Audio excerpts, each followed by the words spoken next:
life. He is a bishop, Tom Scott. He runs the 34th Street Church. But more than that, he's a good human being. And you can't ask for anything better than that. When you go around, he's been elected to city council, he's been elected to county commissioner, but he preaches the word to the people to do the right thing.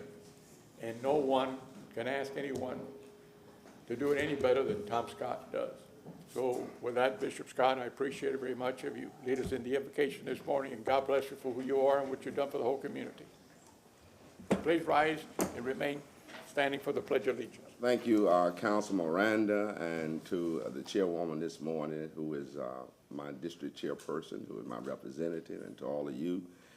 It is always my pleasure to come and be with you and be able to ask God's blessing upon you. I recognize the awesome task that you have in your assignment. You've been elected by the people, so I know you don't take that lightly. And so I pray today for you that God will give you wisdom as you lead this community. Now, God, we're always reminded of your word to acknowledge you in all that we do, and you will give direction to our pathway. Today, we thank you for a new day, this thankful Thursday of new grace, of new mercy, and new opportunities to do good and not evil, new opportunity to make this a good place for all of our citizens, a new opportunity to resolve problems and situations for the good of our citizens and our community. And so today we thank you for this city council who has been elected by the people. And I pray that you will give them wisdom. I pray you give them knowledge and insight. They'll make good decisions for this city, for the citizens, for the residents of Tampa. Thank you for them. I pray you cover them and you protect them from hurt, harm, and danger. Not only for them, but we pray for the mayor of this city. We pray that you'll bless her in her role as she works with city council to make Tampa a great place for all citizens. Not only do we pray for her and for this city council, but we pray for our men and women in uniform far, abroad, and those who are at home, those who protect us day in and day out, our police officers, our firefighters, and those who represent this city. Thank you now. As we leave it all in your hand, we ask you to bless our nation, a nation that stands for justice, equality, and freedom for all its citizens. We honor you in your presence now. Please answer our prayer in your name. Amen. Amen. I pledge allegiance to the flag of the United States of America and to the republic for which it stands, one nation, under God, indivisible, with liberty and justice for all.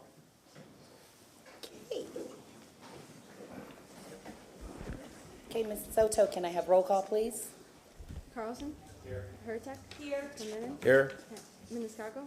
Here. Vera? Here. Miranda? Here. Anderson? Present. We have physical form. Okay. I make a motion to adopt the minutes. Oh, thank you. We have a motion to adopt the minutes by October 12th. We have a motion by Board Member Hertek to adopt the minutes, second by Board Member Maniscalco. All those in favor? Aye. Okay. Thank you so much. So can I call you up, Director Moody? Do we have any housekeeping for our agenda today? Good morning, Board. Erica Moody, Morning. CRA Director. We are requesting a continuance of item 7 to February 8th, 2024. I would like to go ahead and discuss this one today, please. Okay. You would like to discuss it? Okay, no problem. We'll keep it on the agenda. Anything else? That's it? And then we also have a memo to pull from the consent agenda, item 9, the E-Board CAC appointments. Okay, item 9. And that's it. If I may. Yes? Thank you. Yeah, item number 4, I'd received the memo. I'm trying to work offline on this, so I'm just gonna ask for this one to be pulled and Martina, or strike that to be withdrawn from the agenda, if I may. Second. Okay. We have a motion for number 4, item number 4 to be withdrawn regarding the social club. Why don't you make a motion just to receive and file the memo and Okay. in lieu of a presentation? Okay, we have a motion to receive and file by Board Member Vieira, second by Board Member Maniscalco. All those in favor? Aye. Okay, anything else?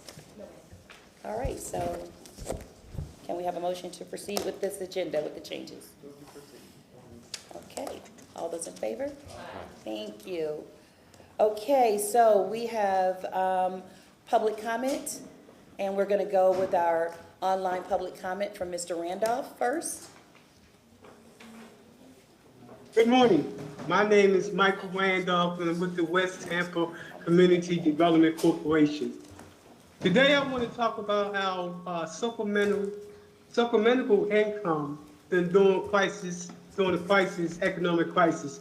We call it side money.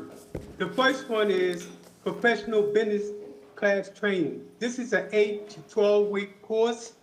The software that we're using is known as Business Plan Pro. They have over 500 different professional business plans. These classes are going to be virtual. It's going to be supplemented with classes from small business administration, as well as school.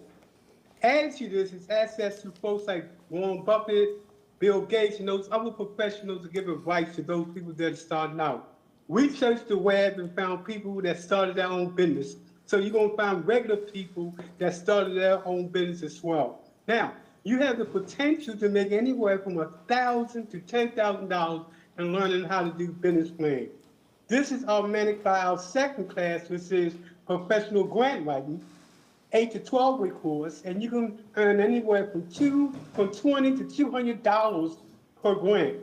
This is combined with the course I talk about all the time, which is artificial intelligence, ChatGPT, and Web3. This helps seniors to youth earn extra income. And Planning is our home-based e-commerce initiative, in which we plan to do over the next 5 years to work with anywhere from 30 to 60 new residents to start their own business. For more information on these classes and other classes, please connect to us, West Tampa CDC at gmail.com. Again, that's West Tampa CDC at gmail.com. Thank you so much. Thank you. Thank you. Okay, so can we have all other public comment speakers line up? And I would like to take this moment to welcome back Board Member Clendenin to the dais. You want to say something? Yeah, sure. Yo ho, yo ho. Thank you for those of y'all that reached out to me over the last couple of weeks. Just so you know, I am fine. I'm not sick. I had a vision issue where my third nerve palsy, I think they call it. So my eye is not moving in concert with this one. So if I take this off, I fall down and get nauseous. So hopefully they tell me I've been scanned for everything in the brother. I'm healthy, and hopefully they say within 3 to 6 months it'll fix itself. So that's what, fingers crossed. Thank you. Well, I actually missed you. I missed you all too. Okay, so we can have our first public comment speaker, please. Good morning. Grand Rising, everyone. How is everyone doing today? Good morning. Okay, my name is Catherine Mack, and I live at 1517 Wishing Well Way, and I am a resident of Tampa for the last 7 years. Thank you for providing me the time and space to share my choice of study for my capstone. I am a student in the Public Policy Administration program at St. Petersburg College. The title of my capstone is a feasibility study for utilizing HD, PE, GPT gross pollutant traps, netting to reduce the first flow stormwater pollution in the city of Tampa and Hillsborough River. I wanted to research the implementation of the trap netting and if it could decrease the amount of pollutants that enter the watershed after severe storms. The idea came after reading a paper concerning implementation of the GPT netting in the city of Kiwana, Australia. The GPT showed great promise in reducing pollutants from entering the watershed. Further research led me to a study conducted by Dr. Charlotte Haberstroh, found out that there are 3.33 billion plastic pieces per year moving out of the Hillsborough River and into the bay. This is concerning to me as a student and resident. As a result of its unique and beautiful ecosystem, Tampa offers its residents a variety of leisure and economic opportunities. The long-term effects of pollution not only affects our growth as a city, but the health of its residents. Large plastic particles break down and become microplastics. These microplastics are processed into the drinking water through the aquifers and end in the food chain, causing reproductive issues, diabetes, and allergic reactions. Part of my research was to meet with experts to get an understanding of the current system. I had the pleasure of meeting with Heather Maggio, Shelby Lewis, and Debbie Evanson with a special thank you to Whit Raymer and Larry Washington, who shared their time to point me in the right direction. My research found that the waste diversion program is heavily involved in community and education outreach, participating in creating and implementing different ways to decrease the pollution in the watershed. The issue is not education, it's resident involvement, along with the implementation of 2 GPT netting in hotspots where the stormwater pollution is most severe. The implementation of the GPT netting is feasible with the possible hindrance of financial support. I understand as a resident and a student that budgets are complex and the least understood. As our city invests in new infrastructure and services for its residents, it should continue to consider, is that my time? Proactive solutions to future issues. As the city's population grows, so should its citizens' participation in preserving the jewel that is the city of Tampa. Thank you. Thank you, Ms. Mack, for that. Thank you. Good morning, Ms. Sally. You're next. Happy Thursday. Happy Thursday. The Lord is my shepherd, I shall not want. I would like to say thanks to my volunteers, PAL volunteers, Miss P and Miss G. One is white, one is Hispanic, and one is black. I mean, Miss G, we could talk all day and still understand each other.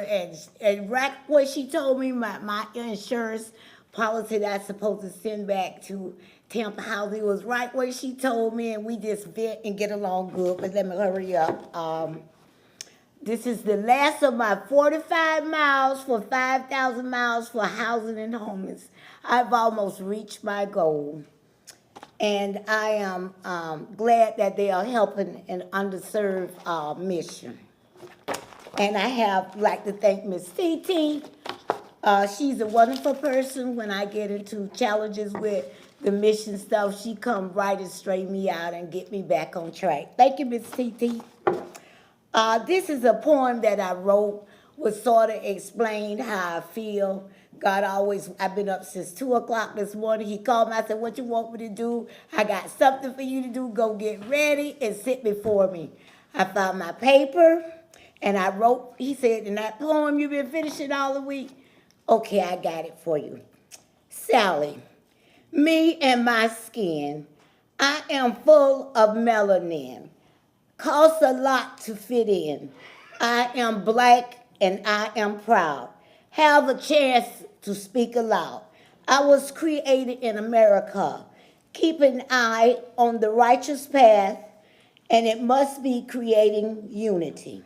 I am a black American. This is the way I feel. Why do you hate me for the color of my skin, degrade me, ignore me, defund me, shun me? And because of melanin, you hate my idea due to melanin. I was born in my skin. To the end, treat me equal in order to win, win, win. And we can all make it in the end. Sally Lee, the Volunteer Missionary Society Penny Fund. Thank you. That is the way I feel. Thank you, Ms. Sally. Next speaker, please. Good morning. Good morning. Reverend Dr. Gabriel Morgan, St. Paul Lutheran, and the Hillsborough Organization for Progress and Equality, co-chair of the Care for Creation Committee. I'll keep my comments brief this morning. I was really excited to hear some of the research presented by the first commenter and its relevance to our requests. Obviously, when stormwater infrastructure is overwhelmed, that means more garbage than usual gets pulled into our water systems. I think the main thing I want to say today, and especially a thank you to everyone who's met with us so far in our organization and your openness to working with us in that process. I just want to say that we have a lot of things that we have to do in all of our cities to adapt to a changing climate. And it's of utmost importance that projects like this are able to be achieved in a timely manner, because we have a lot of things that we have to do. I know it may not seem super urgent, a few stormwater ponds, a few amenities improvements for quality of life. It's not going to save us from a hurricane that dumps 8 feet of water on us, but every little thing adds up. And if we're not able to get things done in a timely manner, then we're not going to be able to keep up. So I appeal to you, please keep going with this work, keep pushing forward, and thank you for everything that you're doing. Thank you. Thank you. Good morning. Good morning, ma'am. Good morning, council.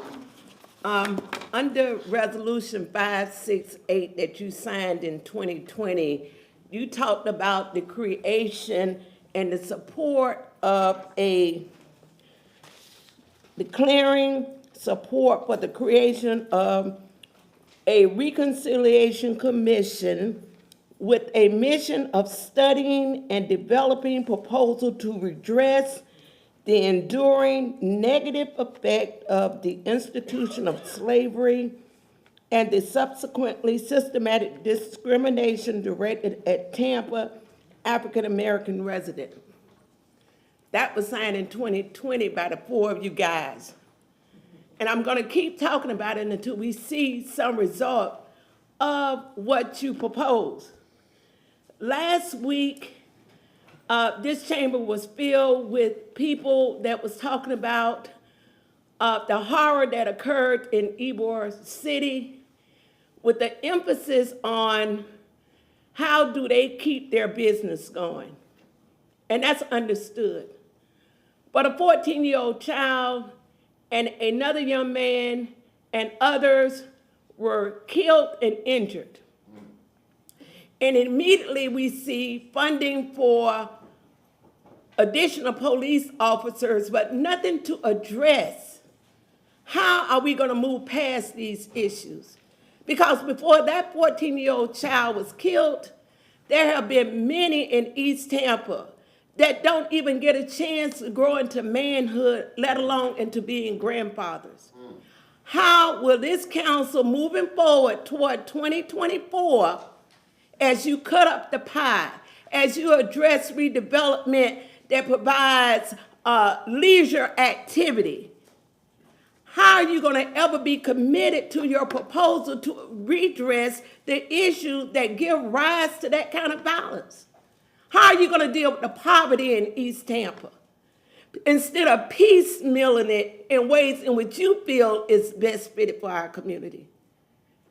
If there is such a commission, it hasn't been delivered or addressed or introduced to our community. We are not in 1904, 1804. We are moving toward the future. African people inside of East Tampa want to have a viable say in the conditions and the solutions for our community. Yes, the death of that child resonates with the ongoing subsequently killing of too many black men, and we want to see it addressed in a meaningful way, not just with more police coming to Ybor, but coming into the heart of East Tampa so we can solve these issues. Thank you. Thank you, Ms. Burton. Next speaker, good morning. Uhuru. Uhuru means freedom in Swahili. My name's Mintiznat. That means anything's possible. And I want to say, the reality is, I want to tell a realistic story here that causes post-traumatic stress syndrome. When I was coming up as a child, I seen my father and my big brothers rape my little sister on a regular basis. And guess what? I seen it. They did it in the open. It's nothing I can do about it. Use that as an analogy of what's going on in Palestine right now. Sane and rational human beings seeing tens of thousands of Palestinians murdered, and ain't nothing we can do about it. They say it's a war going on against Hamas, but they can't tell you one MFing white Jew, Israeli, Zionist soldier that even got shot at. It's the same nonsense they pull on us right here in America when they say it's a war on drugs, a war on crime, a war on gun violence, a war on black and black crime. It's not black and black crime. It's white induced crime. It's white induced crime. Ain't no such thing as black and black crime. The only reason they're concerned about what happened in Ybor City is because a white boy got killed, not because a black youth got killed or murdered. It's the same thing that happened when they say they had serial killing going on around here. Until the white woman got killed, there was no rewards, no nothing. The same thing with Dante Morris. Put the whole black community on lockdown and want us to snitch. White folks ain't snitching on one another. Ain't nobody snitching on capitalism. Ain't nobody snitching on Israel. Ain't no white folks snitching on Israel. Murdering people, they showing it on television. And this hateful city council won't say a word about it. Ain't no way you can live like that as a human being, because anytime I see injustice, I speak up on it. Now they want Africans to run out and snitch, but go down to Ybor City Saturday night, 100 police officers, and all of them on social media. Every last one of them on their telephones. This city council have to wake up and become progressive enough to know to deal with real issues. And reparations is a real issue that we as African people have to deal with to address some of the wrongs that have been committed against us for the last 623 years. Thank you. Next speaker, please.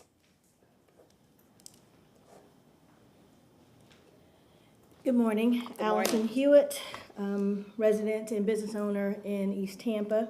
I'm calling to make remarks about the transition that we're doing for the reorganizational structure for the CRA. There are some significant challenges that I think are happening, but I think that they could be really easily addressed with better communication. There is, for example, a partnership meeting next week, and one of the questions I asked as this transition was proposed is, how will the documents from former meetings be transitioned over to the partnership? Will the partnership have a tutorial of what their expectations are now that they are separate? Or will you just have the meeting and now you are just displaced? And from the communication I'm getting from the community, no one knows which way or what they need to do for the partnership. And so I have offered to make a presentation on economic development opportunities, on resources, and on structure for the partnership to just make sure that we are communicating. The other thing is the trust and feeling of disrespect in East Tampa. Another example for that is as you are trying to transition from older board members to new board members. The new board was communicated as chosen by a lottery.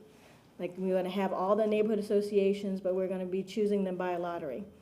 That says to me, who work in economic development, there's no plan in your choice. You did not choose a neighborhood association, for example, Legacy of Fair Oaks, that has the largest project happening in East Tampa, to be on the board. Or yet again, there is not a concern for East Tampa. There's just, we're going to choose out of the lottery on who's on there. Which rather you have been look at the community redevelopment plan or even the strategic action plan to say these are corridors in which we're working on right now, and so you'll be able to legitimately explain to the community why these neighborhoods were chosen, rather than we're just going to choose them out of a hat and put them on the board. So communication through this process needs to strengthen. Communication of roles and responsibilities should be more robust. And as you are separating the partnership, there should be roles and responsibility. We are separating, but the only thing that I hear now is we won't be staffing your meetings, and so you're on your own. And so this is a community organization that was born and created to be able to support the CAC. And so now, what is their role and direction? And so hopefully, as those meetings are planned, there are closer communications, because right now all it is widening the divide and just strengthening the lack of trust that East Tampa has for this process and for the CRA as it looks at East Tampa community. Thank you. Thank you for your comments. Next speaker, please. Good morning. My name is Keela McCaskill. I'm tired, and you should be too. That's not the first time you've heard that. In the last 3-4 years, you've heard that over and over and over and over again. And quite frankly, I'm sick of it. 4 or 5 years ago, I was asked to come help East Tampa figure this thing out. Like, they called me. I'm over South Tampa. They called me, hey, can you come help? We can't seem to get anything done. Help, show us, maybe it's, and when I came in initially, I thought, these people don't know what they want. And I sat for the first year just so that I can get the lay of the land. I don't like to speak prematurely or be ignorant before I make some decisions. So I sat, I watched over and over again. They've been through staff changes. They hired people that weren't prepared for the job, didn't even qualify for the role. We had to deal with that. There was no real consequences for that. We've seen turnovers, we've seen restructures, and every single time something happens, it's the same thing. The disrespect is still there. The disregard for the community is still there. And quite frankly, I still can't figure out why. I still cannot figure out why doing what's best for the people that's paid into the district. Why doing what's best for them? If it's legal, why can't it happen? If it doesn't violate code, I just believe the spirit of the CRA does not support removing public engagement, removing community input. But right now, what we're facing, and I believe the staff that we have in place, I absolutely adore the leadership, the directors, the administrator. I believe they are great people, but they report to somebody other than you. If we have any hopes for significant change, if we're really going to see some progress in East Tampa, you know who it's going to start with? You. So I've encouraged every single community member that's tired. They don't want to come down here, pay for parking, take time off work. Some of them at doctor's offices. They've come to ask me, an individual, like I said, they brought me in.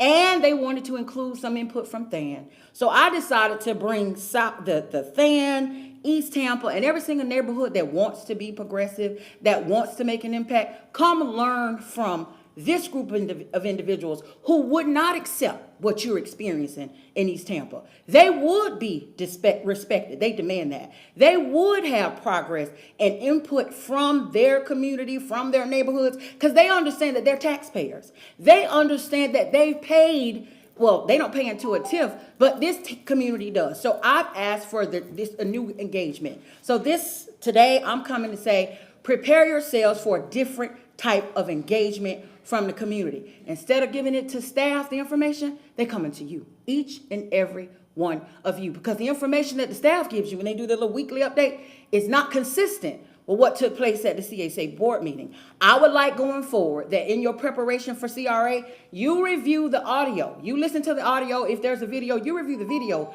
before we come to this meeting so that you're prepared for what's true from the community and the CAC board members before you get to this meeting. So you have both community input and your staff. Prepare for a different type of an engagement going forward. Thank you. Next speaker, please. Good morning, Ms. Patty. Good morning.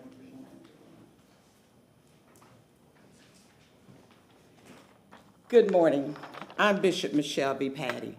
I've sat here and I listened at some powerful speeches, and I was debating whether I would even get up and speak. But when I heard the word about injustice, disrespect, then I'm compelled, when you know the truth and you don't speak the truth, then you become a part of the problem.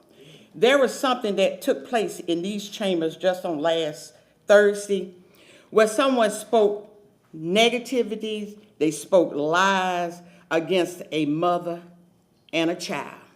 And this council didn't say anything, didn't do anything, but here is proof that I passed out to you all. It reads, in the District Court of Appeals for the State of Florida, 2nd District, LS through her parents, SH and SH individual appellants versus Orlando Goose. Appellant's notice of dismissal, appellants LS through her parents, SH and SH individually, together through their undersigned counsel, pursuant to Florida Rule of Appellate Procedure 9.350B, in the consideration of the court's order directing that SH identify herself by full name, hereby dismiss the above caption. It was said that he was completely exonerated. I'm talking about the former councilman Orlando Goose. When here you have legal document where the parents, they decided to put their child well-being physically and mentally above all else. This child is moving on to attend college this year. This mother decided that she did not want her child victim shamed anymore. She did not want people to continue to degrade her child. Now, this way, if they would have put her name in this document, then this whole city would be talking about this child. This child is ready to move on with her life, and for someone to continue to come down here and try to victim shame a child, and for council people who's supporting this ignorance, who's supporting this fraudulent conversation, if you think that you're endearing yourself with the African American community, I want you to look real hard to my right, to your right, and see that the voters spoke loud and clear that they do not tolerate this type of behavior, and that's why we have a new council person representing District 5 who is doing an excellent job, who's doing what is called without the foolishness and the fanfare. So let's put this to bed once and for all. Orlando Goose was not exonerated. There was a dismissal that the child parents decided that her best interest came before the foolishness because he actually admitted that he did say the things he said. Thank you so much. Thank you, Ms. Patty. Okay, we're going to move on. Any more public comment? Okay, Director Moody, your turn. Wow. Good morning, Board. Absolutely. Good morning. Erica Moody, CRA Director. Just want to thank everyone for their comments. I always enjoy hearing all the different perspectives and ways of thinking, and it's so important that we take everyone's feedback into consideration as we move forward and make these changes. And I know change is tough, and we're going through it right now, and that's why it's important that we come together. It's one of those times where you can come further apart or you can come together, and I want to choose for us to come together. So I really appreciate everyone's comments. With those changes, you'll see some new faces sitting next to me. We have the CRA managers. I just wanted to take a moment to appreciate them and thank you all for all of your hard work through these transitions. We have new interims, and so they'll be sitting alongside me and participating in our board meetings as well. Because as we build this, it's not about me at all. It's about our community, it's about our staff, it's about our board, and it's important that we bring them into this process too. So look forward to our CRA managers getting even more engaged in the business. So we are going to dive into number 1, which is the Ybor CRA to be recognized for the completion of the 7th Avenue Archway lights. We have a few members here today, and they'll start to make their way towards the front to present the awards. And while they do that, I'll talk a little bit about the project. So this project was a part of the City of Tampa's economic development focus, where the Ybor CRA worked diligently with TICO for several years to rejuvenate the 2021 iconic Ybor 7th Ave archway lights. Tampa Electric has provided the service since 1999. However, some poles were installed earlier, and the project allowed for the entire corridor to be brought up to code for LED lighting and just overall beautification and celebrating this iconic archway lights that were installed in 1990. So it was a temporary structure, but the community loved it so much, it became permanent, and now we've just secured them, so they will be there for a long time to come. So I'll invite our guests, and we'll present the award, and then afterwards, I'll request if we could take just a short break for a photo op that we could post on our social medias and continue to share the great news. So I will invite our CRA manager, Ms. Brenda Thrower, to introduce our guests and move forward with the award presentation. Thank you, Erica. Hello, everyone. Good morning. Brenda Thrower, Ybor Development Manager. We're very proud of this project. If y'all have been down to Ybor City and you've seen the lights, they all work and they're all installed. And we couldn't have done it without the partnership of TICO and KCI. It was a project that started many years ago, and I have to hand it off to Courtney Orr and Corrine Lennebrink, who really were the ones that were shepherding this project from the CRA. I just happened to be with them. But I want to introduce Larissa Bai. She is the president of HCC Ybor, and she is here to present the first award. Larissa? Good morning, Good CRA morning. Board. My name is Larissa Bahia, and I, as Brenda just said, I serve as the president of HCC's Ybor City Campus. But today I'm here representing the Ybor Chamber. I'm the chair-elect for the Ybor Chamber, and we're very proud of presenting the 2023 Business Impact Award to the CRA and to TICO for this wonderful project. So please. Thank you. Accept our award. Guess we bring it to the dais.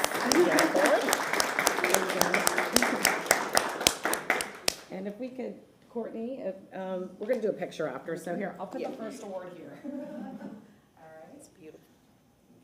It's heavy, too.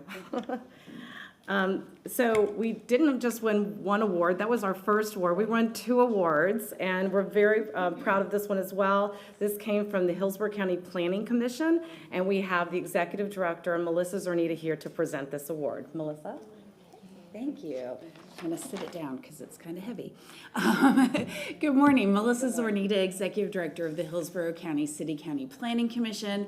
We held our Planning and Design Awards about 3 weeks ago as a part of a celebration of National Community Planning Month. And we have a set of jurors from outside of Hillsborough County who select these awards. And they were so impressed with this project. They gave it actually 2 recognitions. It was identified for outstanding contribution to the community in the lighting category, which is the highest level as outstanding contribution. It also received the Jan Abel Award for outstanding contribution to historic preservation, which is not something that's given out every year. It's selected for specific projects that the jurors identify really speak to preserving parts of the community's character and context. They were very impressed with how cost efficient and energy efficient this project was, that they were designed to incorporate hurricane-proof standards, and that it was a really true collaboration between the CRA, the City of Tampa, TECO, and KCI Technologies. They were impressed with how you all prioritized the funding for this over many years to make sure that this project came to fruition. So congratulations.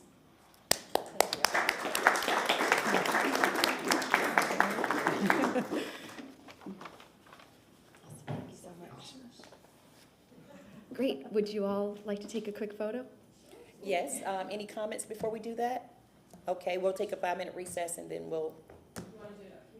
Yeah, if we can join you up there, Yeah. we can just take it real quick and get back to business. Awesome. And if you were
Okay, so before we go on to item number 2, Board Member Maniscalco would like to say something. Great. I see the name Thomas Murphy here. Is Thomas Murphy's birthday today? It is? And when were you going to tell us this? If it is you, I want to wish you a happy birthday. I had seen Happy it, birthday, Mr. Murphy. Yeah, come on up. Happy birthday to you. Thank you very much. I appreciate that. Awesome. Yep. All right. So Thomas Murphy, I'm the Central Park CAC chair. Good morning. Here to give you an update on how things are going down in Central Park. So one of the most exciting things that we have, going on right now, or actually I guess I could say maybe somewhat of a roadblock that we've had in the past, is our strategic plan is based off of a plan that was written in 2006. And so I'm sure you all are aware of all of the developments that have happened in Channelside, Central Park, Tampa Heights, downtown since '06, and so many things that maybe don't apply to where we're at today. So we've been actively working with the USF School of Architecture to come into some of our meetings that came to our last meeting, and I actually did a walking tour with them last week to see about updating this plan. We have a lot of new businesses that are down there, a lot of those businesses that were vacant for a long time that the new stakeholders are coming in on. So that's very exciting because I think we've kind of, like I said, run into that roadblock in the past. Ideas that we had but we couldn't do because they weren't in our plan. So now we're going to actually have some of the things that we can get done in the plan. So that's exciting, and it's been great to have them at our meetings. The students are all very excited. They all got a really good tour and some good education on the community. So I do have this here just to kind of give you a little bit of an idea of how the community engagement is going to go. With that, we are actively going to be meeting with stakeholders, business owners that are down there within our region, and then also neighborhood meetings. The majority of our residents are going to be in where Central Park Village was, the Encore community for the most part. We do have a few single-family homes that are in that community that we'll be reaching out to as well. We're meeting with them at the end of November to hopefully get some more community engagement. We're doing workshops, CAC meetings, and the CRA board presentation. So, excuse me, Mr. Murphy, can you zoom out just a little bit on your paper? Oh, yeah, do I do it here? Oh my God, hillbilly here. No, the other way. Okay. The other way. It's always the other way. That's right. There you go. Perfect, thank you. You're very welcome, absolutely, sorry about that. So I'm gonna actually, are you okay with? We're good. That? Okay, all right, perfect. So, two things that we're talking about today, or updating about today, are the Lot 10, which is LD&D out of Miami. They came to our last meeting in October. They introduced their proposed development that consists of a hotel, ground floor retail, apartments, and of which a percentage will be designated for affordable housing, which is very important for our community. They shared past successes with TIF dollars that they had in CRAs in South Florida.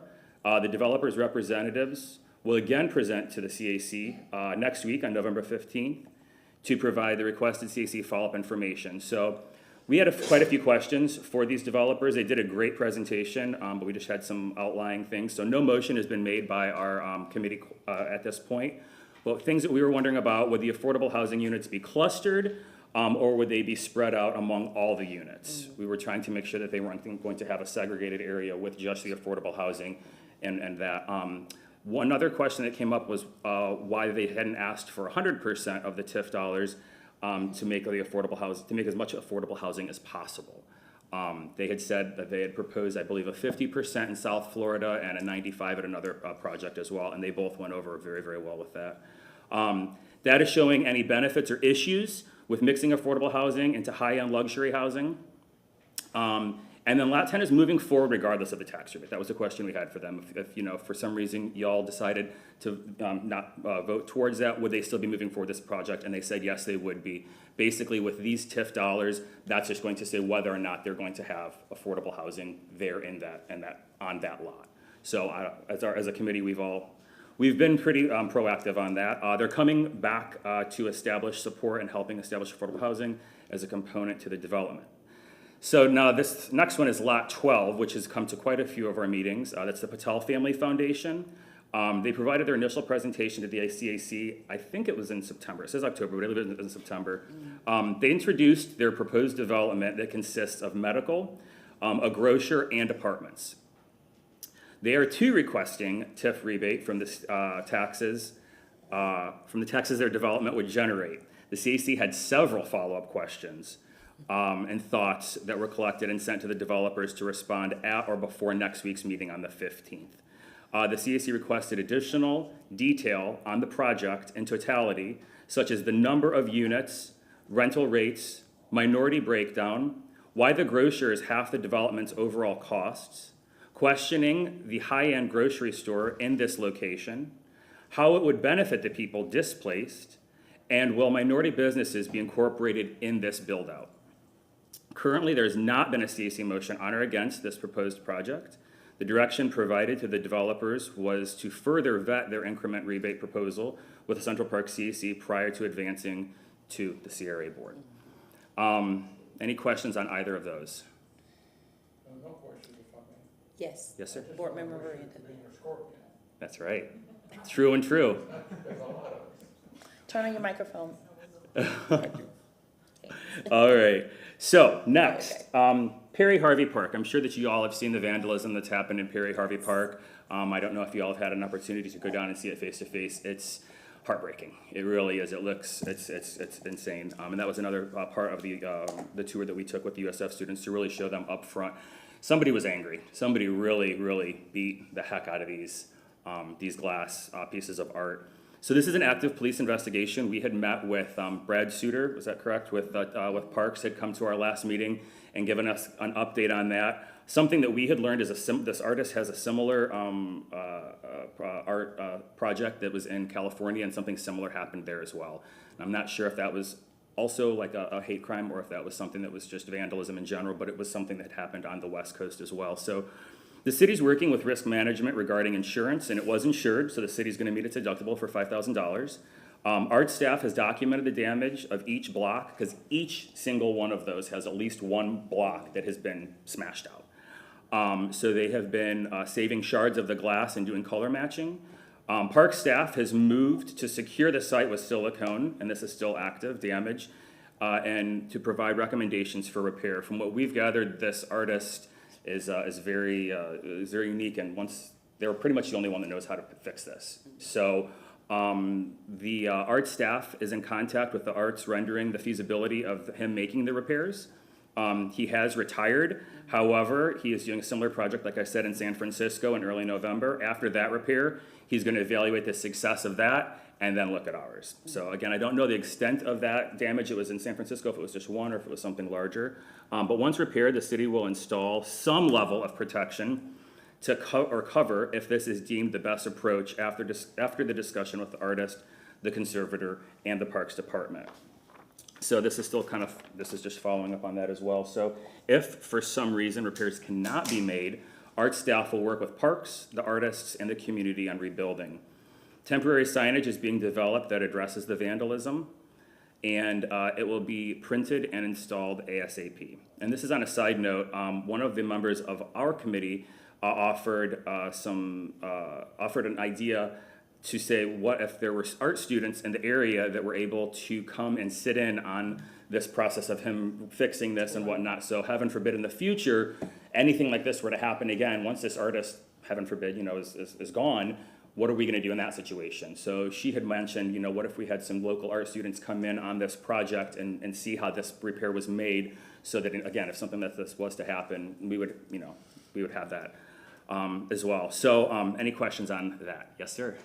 Board Member Maniscalco. Thank you very much, Madam Chair. I typically park here and I walk through downtown, and sometimes I'll walk to Ybor, but I walk through the Channel area and through Central Park. And I've been down to Perry Harvey twice, right after this happened, and then again, my legislative aide and I were down there. First, it's a beautiful art display, because as you walk, it looks like an animated video. It shifts, showing you the history of the neighborhood.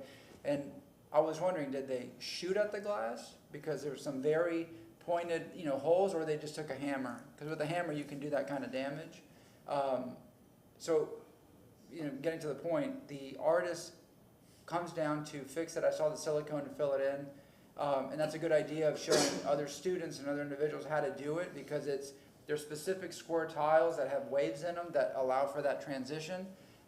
My suggestion would be, and this is not a permanent anything, but put just plexiglass, you know, elevated above, you know, like 4 corners in front of the art display. So if somebody goes to graffiti it, or, you know, at least they damage the plexiglass and not the original artwork. I know anybody could just pry it off with a crowbar or whatever, but at least it's something.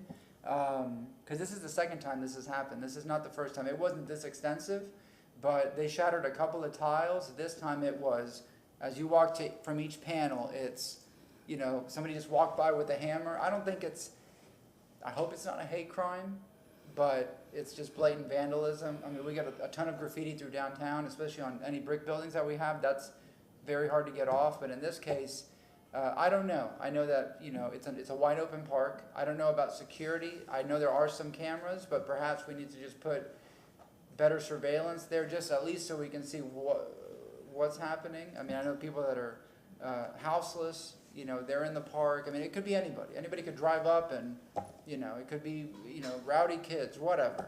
But the fact is, you know, we will fix it.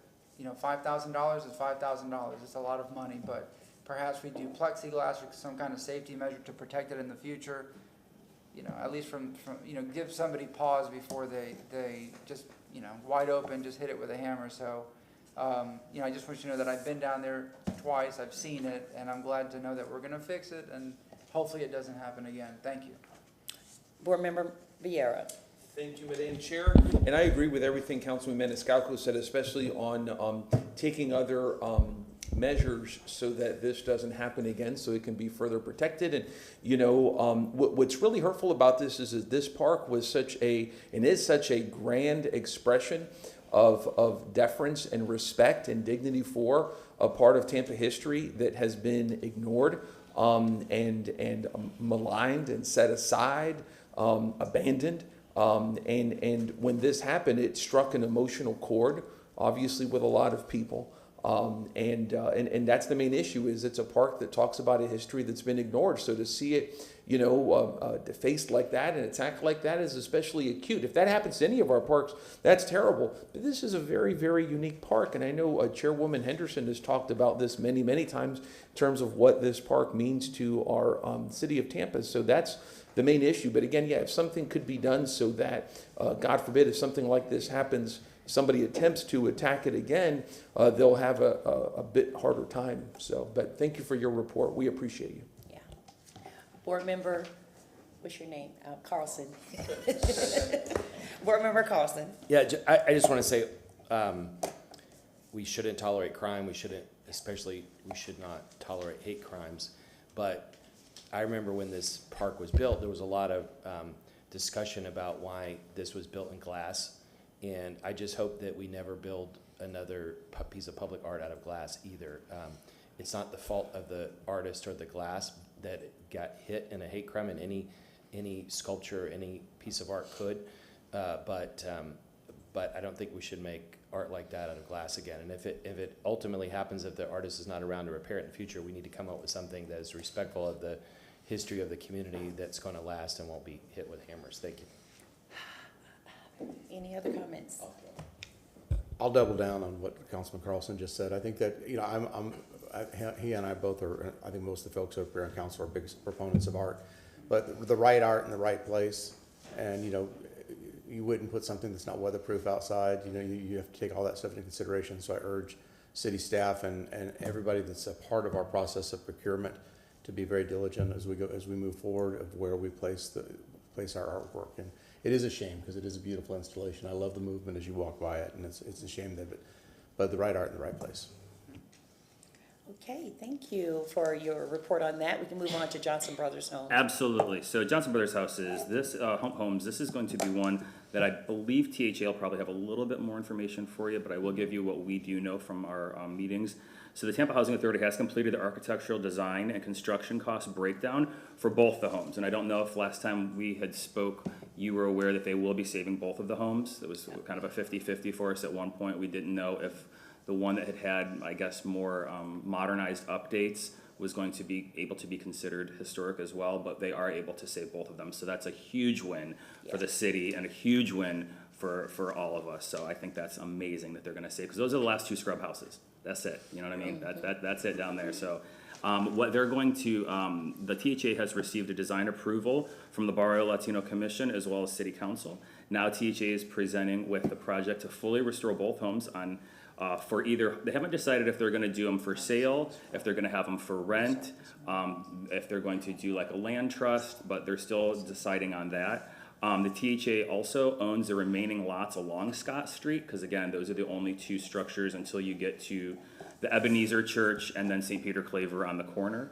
But there are quite a few vacant lots that are in between the two of them. And this THA plans to build similar period style homes on the north side of Scott Street from Nebraska to St. Peter Claver, so that it looks more, so it looks nice and cohesive right there next to that. So that's, I think, again, that's a huge thing that we've really been advocating for, and I'm just so excited that they saved both those houses. Board Member Maniscalco and then Board Member Hurtak. I know this is an odd request, but I have a photo that I just found this morning of what was Lula Street in the scrub. And I was wondering, with your permission, can I walk up to the overhead and see if we can? Of course, absolutely. Just so people see. 'Cause I Oh, never yeah. seen this photo until Yes. now. How do you find this stuff? He can't sleep at night. History is You cool. not sleep at night, you just go through. No, I got 2 hours of sleep last night. What do I do? History stuff. So if we show the overhead, let's see. Yeah, it's not. You see how it is? I mean, it's not the. Put it down on the. Yeah, put it down, because I could see it more clearly when you, All right. and then zoom, maybe. So cool. Oh, So this is yeah, there, Lula there, Street. yeah. I don't know where exactly it's positioned. I would have to see the maps. But you see how the scrub was? It wasn't even paved roads, dirt roads, and you see the houses. And this is according to somebody that I talked to years ago. He said you would walk into these houses and you would go through the floor sometimes. You know, the floors were so weak, the wood. So, being that you brought it up, the last Yeah. 2 houses, imagine a whole neighborhood full. So, Absolutely, yeah. yeah, it's crazy to see some of those aerial views of that. No indoor plumbing, you know, you're looking 7, 8, Yeah. 9, 10 people living in, what, 800 square, not even probably 600 square feet. But I got some cool videos of both of those homes as they look now, so, I don't know, I love history, I love Tampa history. So, excellent. Any additional questions for me? Board Member Oh, Hurtak. yes. I just want to say, congratulations. Your Central Park is just, just finally moving. Y'all are for the first time you have over $1 million in your budget, so congratulations for that. And working on your new action plan, it's very exciting for an area that's really needed some love. And we've done some projects, but I'm really happy to hear how you all are really moving forward, looking at other things you can do. Congratulations for working with USF on working on that plan, because as we hear Director Moody say over and over again, if it's not in the plan, you can't do it. So thank you so much for all the work you're doing. It's really, really appreciated, and I look forward always to your updates. Thank you. Thank you. Board Member Carlson. Yeah, just in general, yes, thank you for all the hard work you're doing and for that great update. Just without talking about specific projects, just to give you some of my feedback. I've said over and over again the last 4 years, I'm against subsidies for developers. And the money that is in the CRA districts is entrusted to us by the areas that don't have the CRA districts. It's the rest of the city investing in it. And so every decision we make on investment, we have to think about how we're not providing extra police or fire rescue people or roads or other things that people need throughout the city as we're thinking about what to invest in. And if it's subsidizing a condo or some new building, I don't think most of the voters would think that that's a good replacement for replacing the roads or getting the fire rescue services that they need. And also I think that government should be about filling market failures, not just subsidizing. And so I appreciate the scrutiny that you all will go through. I think even a tax rebate is still a subsidy. And so I hope that we will look at that money carefully. We're going to be talking about a grocery store. You have Meacham Farms. I don't remember if it's inside your district or It is. not. Yes. But Same they street. have a little place where they're selling food there. For $1 million or so, we could help them build a pretty nice store that could sell groceries without having to spend $5 or $10 million subsidizing private sector thing, and we could support the nonprofit sector there. So I think as we're looking at how to spend money, At some point also, we're gonna need to look at directing where we think the money should go from a community needs point of view, and then figure out who's the best to serve it. If we need a grocery store in that area, there might be other possibilities of places we could put money that might even cost less. Thank you. Okay, Mr. Murphy, happy birthday, Thank first you. of all. Thank you so much for your Central Avenue District CAC report. I just have such a passion for this particular area. I was over there touring Meacham Farms with our new superintendent just last week. And the interesting part about even Meacham Farms was the community was promised a school and not a farm. So we have a long way to go to help at least improve or correct some of the situations or decisions that were made about the Central Park area. Lot number 12, I kind of want to just, can you throw back up your report just in general so I can have a visual? Lot number 12, the status of the Patel Family Foundation's proposal. Can you be a little bit more specific about their timeline in terms of what they're asking for? Is it, what communication have you all had with them? Just a little bit more than what you explained. Sure, and Ms. Sorr can probably help me out a little bit on this, but from what do you want me to talk on it, or do you want to talk on it? Okay, from what I gather from their meetings is that their development has basically, because of costs that have risen in building and whatnot, that they are at like a $9 million gap from where they were. Their contractor had proposed they were going to be able to say, like, I think it was $31 million, and now it's at 40. So they're coming to us asking for this TIF reimbursement to build bridge, I guess, basically that $9 million gap. And we had asked them as well, same question that we'd asked Lot 10. If we say no, are you still gonna move forward with this? And they kind of, I wish you wouldn't ask that question, you know, and I said, well, this is a serious question. We need to know if you're gonna pull out of this, if you say no on this. And it's kind of been a little ambiguous on where they're at. So I don't know if you have anything you want to add to that. Yeah, he explained it correctly, and so they're presenting back to us on Wednesday, November the 15th. And so we had a lot of questions, as Thomas relayed to you, that we wanted explanation on. So we hope to get those answers on Wednesday, and then the CAC will have a good discussion with them and determine whether or not they support, and then you'll hear the results of that. But yes, Thomas relayed everything correctly. They're looking for approximately a $9 million funding source through the tax rebate increment program we're trying to implement here in the city of Tampa. Okay. So it would be only the monies that development generates. Okay, thank you. I just wanted to be a little bit more transparent with that. Also, Perry Harvey Park, Mr. Murphy, thank you so much for this report. I did write a statement. I'm glad to hear that the signage is being done. I think it's important, even while it's damaged, that the city acknowledge that. So I'm happy to hear that we're moving forward with the signage to explain what has happened. This project was decided a long time ago in terms of what is there and the glass and, why it was decided, I don't know. It is beautiful and it is there. But I do agree that we need to find a mode of protection that sits away from it, where it doesn't distract from it, but where it's protected so that the glass will not be damaged again. I would like to hear some suggestions or recommendations for that in the very near future. And there was something else that I wanted to mention. Let me look at my notes really quickly.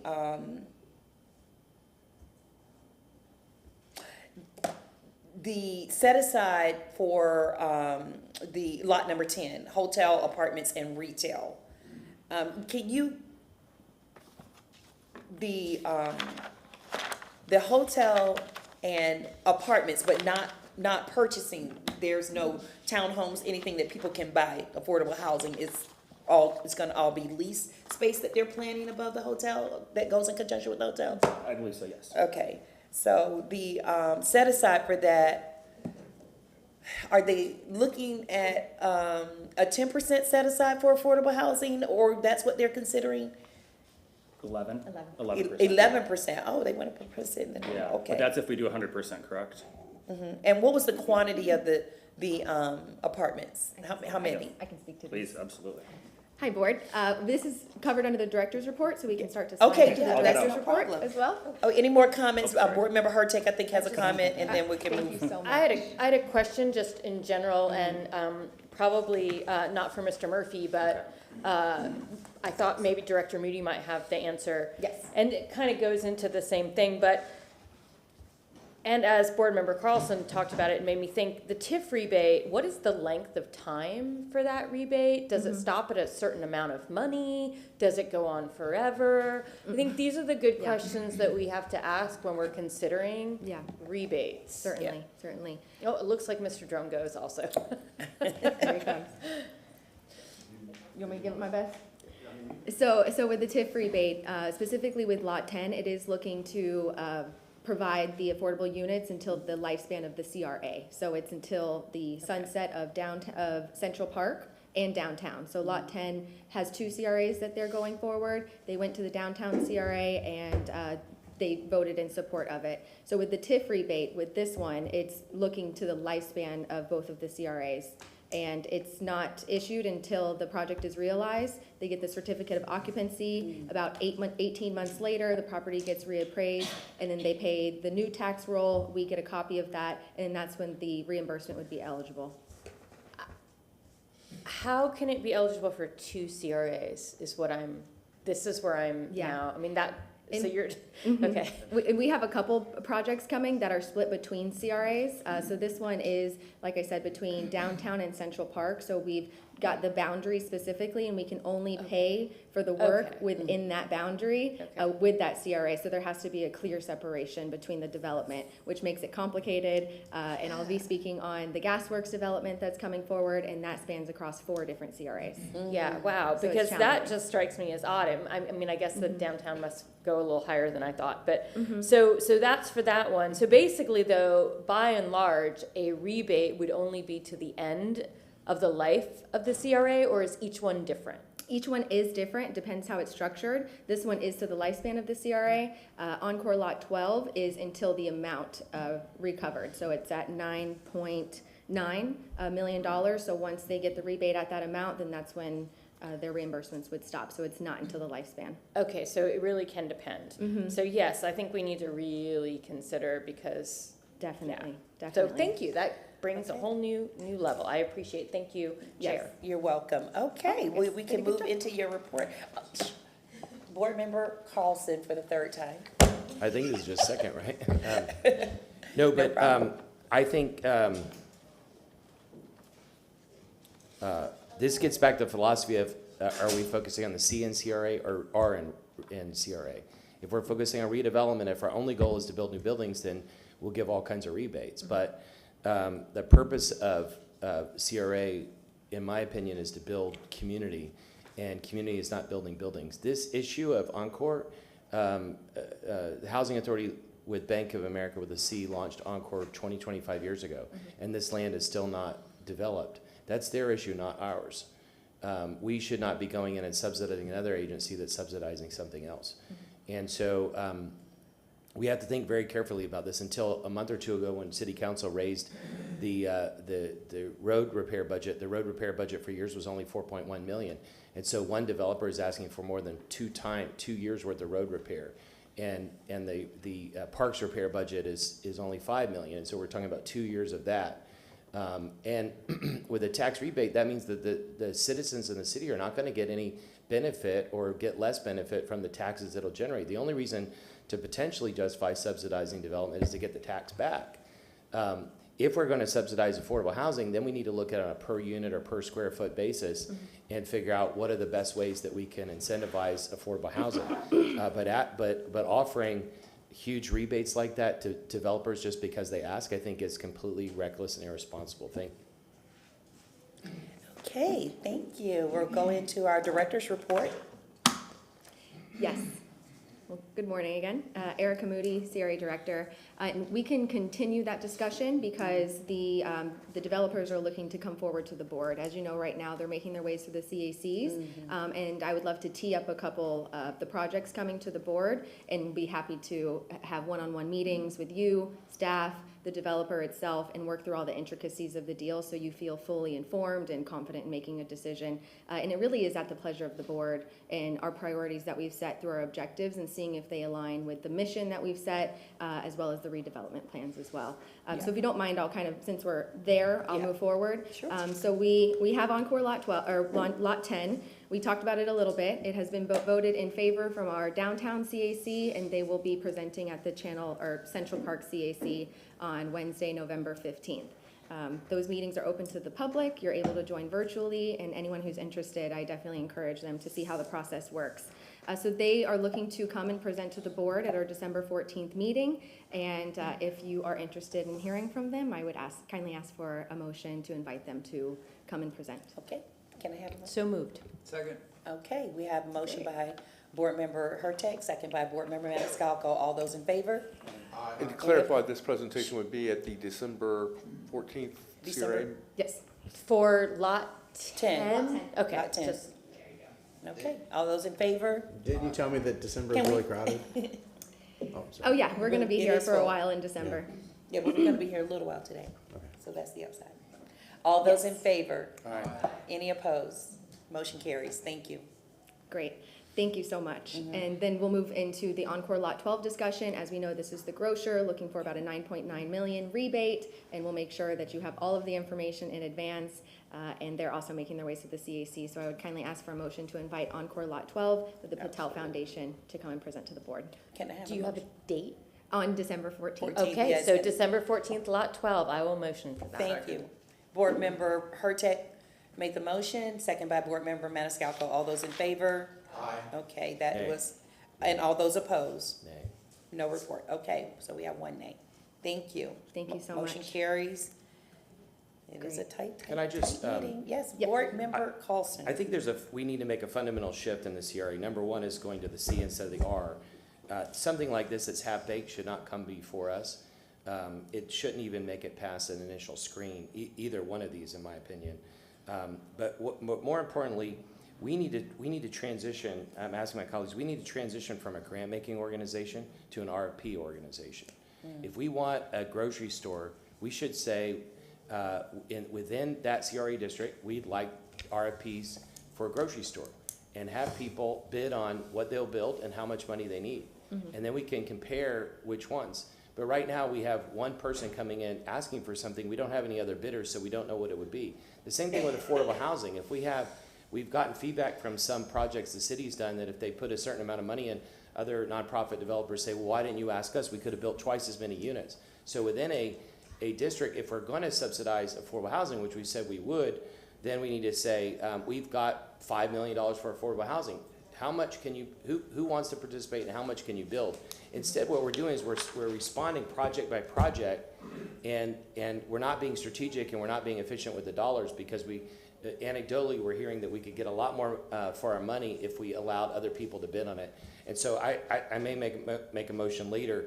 I think we should switch anything over $1 million should be by RFP instead of grant. What's happening is that people see money we're giving it, putting in different investments, and they say, well, we want our share and we need our share, or because we're going to be paying taxes, we need to get a rebate. Well, everybody in the city pays taxes. We're not giving rebates to homeowners who are paying lots of taxes and more than ever, and we're not giving rebates to other developers. It's not fair between one developer and another to give rebates. So we need to think about this strategically and make sure these things are competitive. Thank you. Board Member Miranda. Thank you very much, Madam Chair. I've been quietly listening, and I'm not totally in favor or against what Mr. Carlton said, that he has brought up some good points, and we should not be developing, we should not be responsible for a project we don't control ourselves. And you're right when you say if you give money, there's got to be a criteria. For instance, certainly the products of a lot of things have cost a lot more since 5 years ago. However, some of those items at one time, the 2x4 was about $9. That was costing $2. I think they're down under $3 now, heading. So I don't follow it completely what they're saying. And there's a private enterprise. There's an R, we risk and reward. You take the risk, you get the reward. And I want government to have the same thing, risk and reward. If we're going to take the risk, We want the reward. For instance, I haven't heard one thing about the environment, not one. And we have to start thinking a little different. This year we had a 2 degrees increase, not here in Tampa, but throughout the world. We haven't seen the beginning of the end because it's happening every single year from now on. When that ice melts in both polders, there are no waterfront properties. You are the waterfront property where you live. And those are the ones that are going for the most expensive monies. So it's happening all over, and we keep doing the same thing and the same thing and the same thing. Let's take it to water issue now. Hasn't rained how many days? It doesn't look like it's going to rain for another week. Do we control that? No. But we can amend some of those things to make it happen. Some years back in another council, we changed the amount of front space you can have for grass and stuff like that. We better start looking on how we're going to meet the future needs of sustaining life, because we're not heading in the right direction at all. When I see the good people come here and tell me what they want the government to do, I ask them, what have you done? Do you have grass in your house? Do you have solar? Do you paint the house with other things other so the altar rays can't go in? What have you done? Do you drive a hybrid? Do you drive an electric car? And the same people are asking me for, they ain't done a damn thing. And they expect us to do it. You have to work with whoever you live at whatever city you live at whatever state, because this is a worldwide problem. Not my problem, it's our problem. And it has to be worked on that all of us are endangered. We will be the next endangered species. It's already happening. And we sit here and start talking about things that we can't resolve. We better start looking when we start any project that so much percentage goes to affordable housing and so much goes for helping the environment, because we are the environment and we ain't done a damn thing about it. Thank you very much, Madam Chair. Great discussion. Thank you. Proceed. Oh. Thank you for your Board Member Clendenin. Yeah, I voted with the majority to, bring the presentation forward, but I wanted to make sure, because I think I'm kind of, in line with what I'm hearing to my far right and to my far left, even though I can't see as much to my far right. And in the direction that we go as we continue to develop and grow out Tampa, it's the place to be. We don't have any shortage of folks that want to do business in the city of Tampa, and I believe as we move forward, we need to be thinking more like that. I agree with the RFP principle. I agree with the risk versus reward principle, and I know it's difficult in government. I agree with government investment when there is a reward at the end of it. But so that's I just want to make sure people understood that as I voted for the presentation to bring it forward, just to continue to hear that discussion. But right now, I'm not inclined to support those type of projects. Thank you. Yeah. Okay.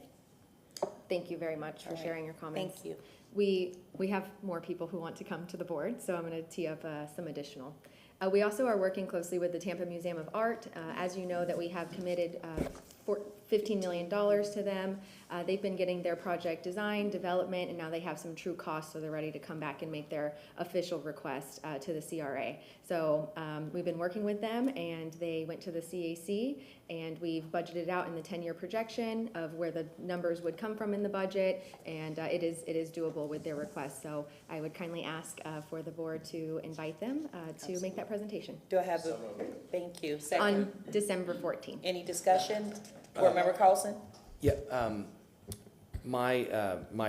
Morris, my firm has done some work with one of the foundations related to the museum, and also one of my colleagues has given a lot of money to the museum, and so my firm is very connected to the museum, not involved in any way in CRA money or anything to do with the city. But I think I need to recuse myself even for this, or is this just administrative? Just a report. Well, let me know more of the facts. I mean, just because a colleague is given money is not a conflict for you to my point is that my firm donates money, my colleagues donate money, we donate time, we're involved in some of the support organizations. We're not directly involved. An appearance of a potential conflict, then we could go ahead and fill out a conflict form. Okay, but voting on this it's not just administrative, I need to recuse myself. Okay.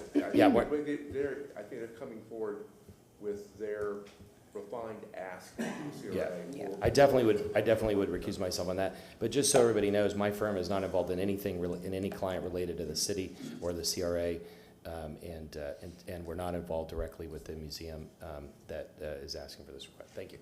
Okay, so we have a motion for, Yeah, he's gotta walk out. you gotta walk out completely? Yeah. Okay, He's gone.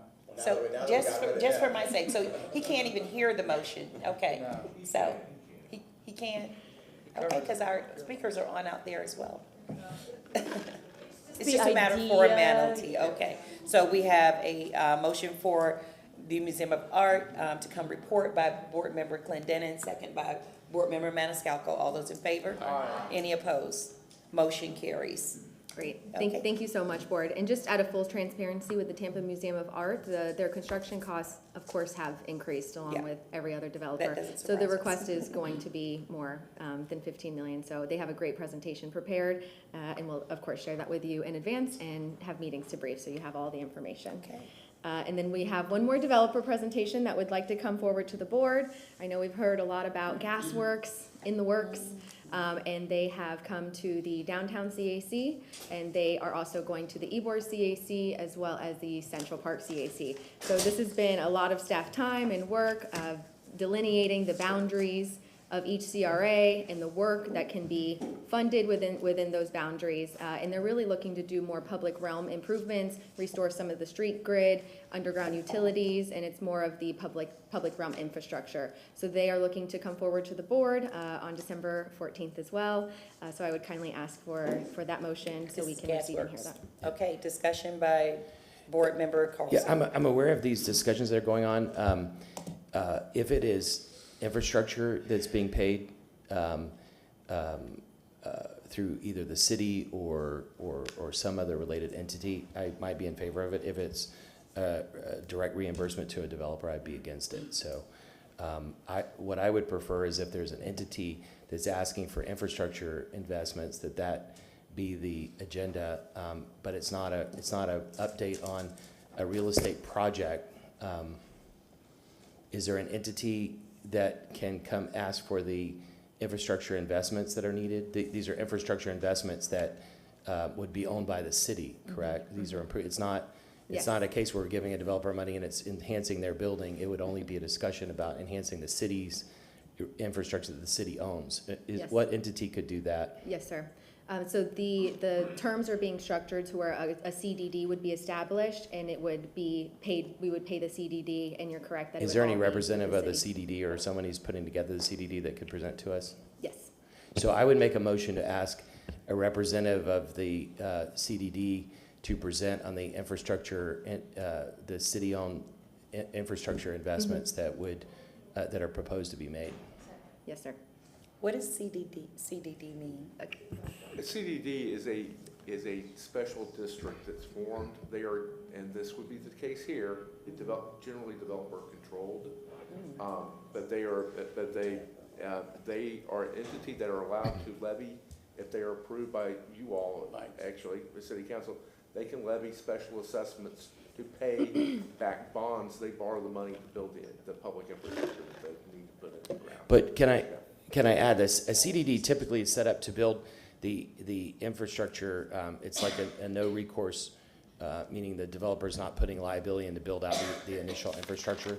But as the developer cedes control of the properties, it reverts to the community. It's then an asset of the community, not. So the developer is only, depending on how it's structured, the developer is helping to get it going, but then ultimately it's a community asset. Well, in this case, I think most of the infrastructure that the CDD or the developer would be building would be public infrastructure ultimately. They would be building it and then giving it to the city of Tampa. So, I mean, this would be water pipes, sewer pipes, building new roads to reconnect the grid and Ybor, basically around Nustio, where Nustio cuts through, where a lot of that was cut off during urban renewal. That's a lot of the things that I think they're proposing, and that's what the ask is for. And ultimately, they would be facilities that would be owned by the city of Tampa. So there's. Okay. What does that acronym mean? CDD? Yeah. Community just- Development yeah. District. Yeah, okay. There's a whole chapter in Florida law that deals with it. It's conceived as, or it's characterized as a special unit of local government. It does not have the authority of a city or a county, but it has some of the same aspects. So it's like an Uber homeowners association. Board Member Clendenin. In the presentation, can we get them to explain to us what the fiscal or, advantages are of doing it that way versus in-house? Like if the city of Tampa was to take on this, what that costs us and what the advantages of creating. I understand what CDDs are, and I know the proliferation of them. But I was just curious what the cost versus in-house. Well, just so you all understand, there is an infrastructure agreement that was approved with the rezoning. Yeah. Okay. All of this is their obligation. It is not the city's obligation. So they've Gotcha. got to figure out how they're going to do it. So Gotcha. this is. Okay, Understood. good. That's good information. Thank you. So, Board Member Carlson, did you want to make the motion regarding CDD? have the motion. Can you state it in its entirety just for me and maybe other people who care to have it in full? Do you want me to repeat it, or do you have it? No, I want you to repeat it as the chair. Would like to make a motion to request representative of the CDD to present to the next year, which date? On 14th. December 14th. On December 14th CRA meeting, the proposed needs for upgrading the city-owned infrastructure connected to the proposed development. Thank you, Board Member Carlson. Is there a second? Second. Thank you. Is there discussion? Board Member Miranda. I just want to say, be careful what you say today, because in 2026 or so, this council is going to be asked for something real, real big. I mean, really, really big. And I'm not going to tell you what it is. I guess you can figure it out by yourself. It happens once a week for 18 weeks or so. 9 or 10 are played here, 9 or 10 are played somewhere else. So be careful what you say, because one passed about 1996, and there was no rent increase for 30 years, nothing, straight line. So I'm just saying, I'm not telling you how to do or what to do. Believe me, I don't do that. But just for the sake of the city, be careful what you say today, because you will be held against you. Not by me. Thank you very much. Thank you, Board Member Miranda. Board Member Carlson again. Yeah, I just wanted to clarify to anybody watching, my motion is not for or against the development, it's simply to have them come speak. But I'm against subsidies directly to a developer, so if a developer wants to build 12 stories and they can only afford 10, I'm 1,000% against us paying for the other 2. Unless it's affordable housing or something like that. But when we're talking about anything that is owned by the city, city-owned infrastructure, I'm okay at least having the discussion of the city participating in it. I presume they'll be putting in some of their own money as well. What we see in other cases is that the city, if the city would spend $80 a foot or whatever it is for a sidewalk, the developer spends on top of that and makes the sidewalk even better. And so in those cases where the private sector is adding on to what the city would ordinarily spend, I'm okay at least having the discussion and hearing it out. Thank you. Okay, so we have a motion by Board Member Carlson, second by Board Member Hurtak for the CDD to come. All those in favor? Aye. Any opposed? Motion carries.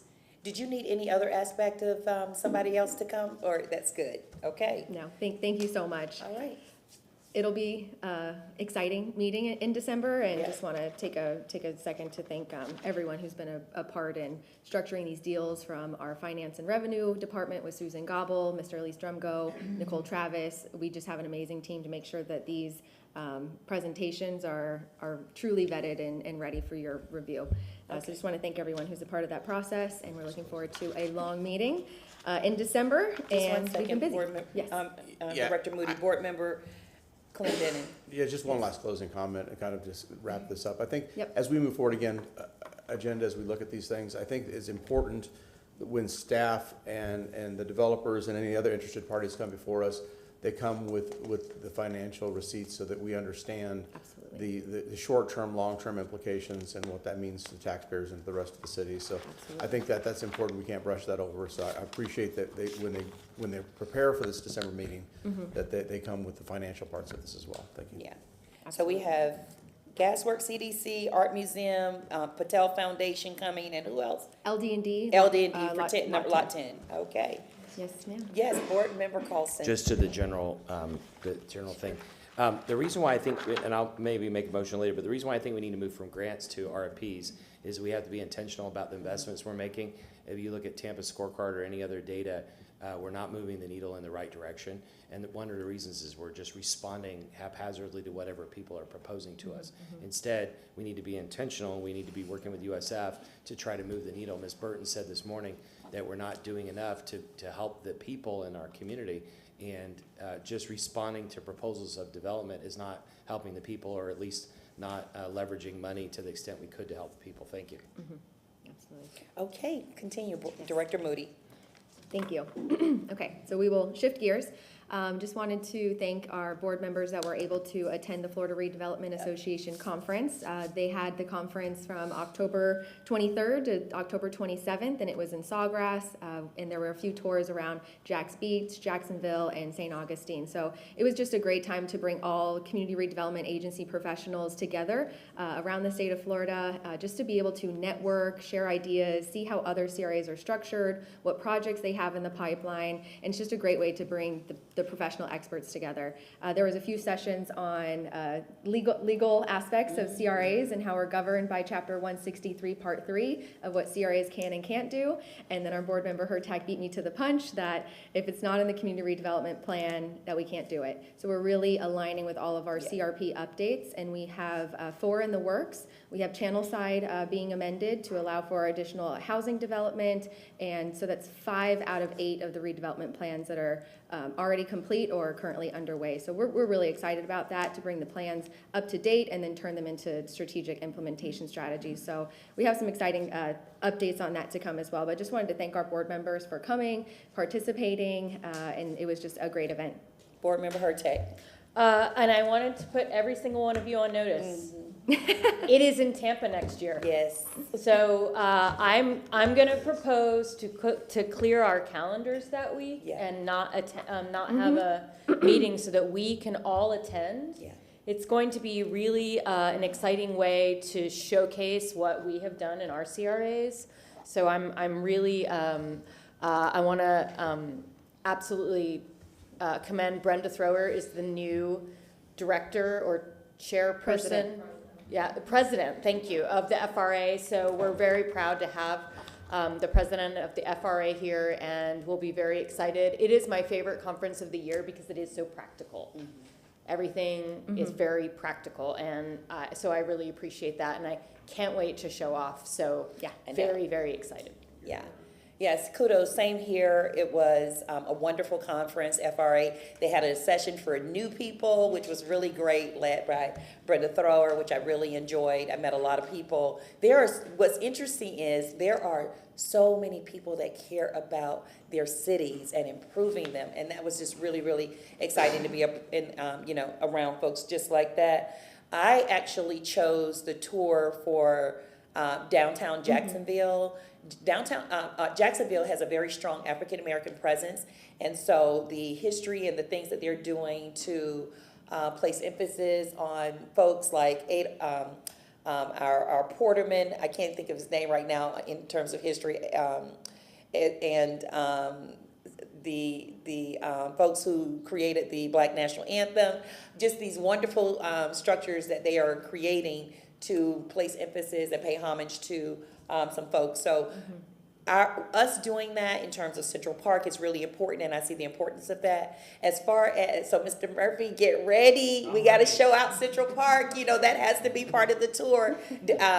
And I agree with Board Member Hertag. We have a great opportunity to show the greatness of what we're doing here in the city of Tampa and highlight, all of our successes. They were very strategic in how they set up, the different field trips, and we should definitely be a part of that. I think they would love to hear from board members because I certainly did. The person who did my tour actually was a city council person, and now he works in development. So it was really interesting to see. Thank you so much for the city of Tampa, paying for us to attend. You're right. It's going to be a great conference in the future. Board Member Carlson.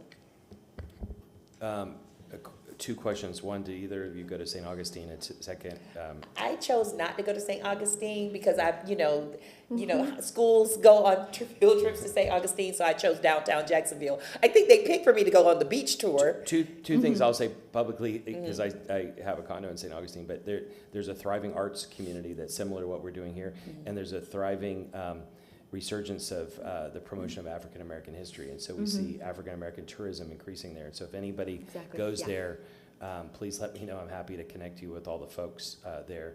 Also, if you look at the redevelopment and how they use complete streets in historic areas with bricks, there's some interesting ideas there. The last thing is can each of you just tell us one or two quick ideas that you took away that you thought we should know? Board Member Hurtek, you want to say something? Yes, honestly, the thing that I was most impressed by was the amount of discussion around affordable housing and the work that they had done to really develop affordable housing in areas that just had nothing. And so many people are so much further along than we are, and that was what I also got from the housing conference. So how we work together, it was very interesting because the housing conference talked about community land trust. It was every session. And in this, I expected that same conversation in the FRA, and it was not. So I'm not really sure why the CRA in other areas does not focus on community land trust the way that just affordable housing, cities and affordable housing. So I would really love to have a conversation on how community land trust and affordable housing within CRA work. I think that to me would be something that would be really interesting. But that was one of my biggest takeaways, just also really talking to people about how they have structured transportation around housing as well. Yeah. One of the takeaways was we actually had a session where our very own Nicole Travis sat on the board. She sat on the dais to speak to everyone at the conference. And that was a really good session. At one of the other smaller sessions, there was a book written by, do you know the name of the person that wrote this book about development? Where is she out of? But in her session, there were members of RCACs present, and so just clearing up what those dollars can be used for one of our particular members from East Tampa, it was very important for them to hear that dollars are for blight and redevelopment of our communities and not for summer job programs and mental health fairs. So just clearing that up was really important, and I thought that it was perfect timing to have some of our folks from our committees there. But it was fun. It was good food and great vendors. I love the vendors. They gave away a lot of stuff, trying to get our attention. They want to, of course, they're looking forward to coming to Tampa. One particular lighting company, I promised them that I would hand their card over to a few folks. So people were networking in that way too. Our vendors and their companies are very much involved in redevelopment. So them being there and presenting, what they do, engineering firms, construction firms, lighting firms, pretty good. Remember her too. I was not able to go on a tour. I was too late. They filled up before. But you did the St. Augustine tour, did you not? I did. Brenda Thrower and I attended the St. Augustine tour so we could get some inspiration for our own National Historic Landmark District, and we learned so much, and that was probably our biggest learning experience of the tour, to see how different CRAs work and reinvest specifically into historic preservation and build community through it and trust. Yep. You know what? I just had this idea too, because you're forced to choose one or the other tours. Maybe we could possibly spread them out over a few days so that people can have an opportunity, whatever tours we decide to do, where they can experience more than one. Now I hate that I missed the St. Augustine tour, I know. So we don't have to do it in the same format. Then we can think out of the box and try to make it work. Awesome. Yeah. Yeah, we are so excited. President of the FRA. Okay. Okay. Just a suggestion, no problem. So just to kind of tie up the conversation, I just want to say thank you again. Congratulations to Brenda Thrower for being the incoming FRA president. As the director, we are so excited to host it in Tampa. Seriously. Yeah, our team is shining. Also with the FRA conference, we had 3 graduates that graduated with their Florida Redevelopment Professional Certification. So we have Miss Melissa Martinez, Miss Andrea Rosshaven, and Miss Felix Parks are all Florida Redevelopment Professionals now. So we'll get to and I plan to be in the next graduation cohort. I have 4 out of 5 of the courses complete already, so we're feeling good about that. So we'll build it up in Tampa next year. Mark your calendars. It's October 22nd to October 25th, and it'll be at the Marriott on Water Street. So let's really showcase our great city. Okay. All right, so we will move on. What do we have? Tampa Theater? Oh, still well, I more have report. one. I have like Okay. a little bit more in directors, Okay. and then I'll be done. So the CAC policy update, we have had robust conversation, we've made decisions, and today we are just confirming and reaffirming our CAC policy alignment. From the feedback that we got in the last meeting, we've incorporated that into our policies, so now it is finalized.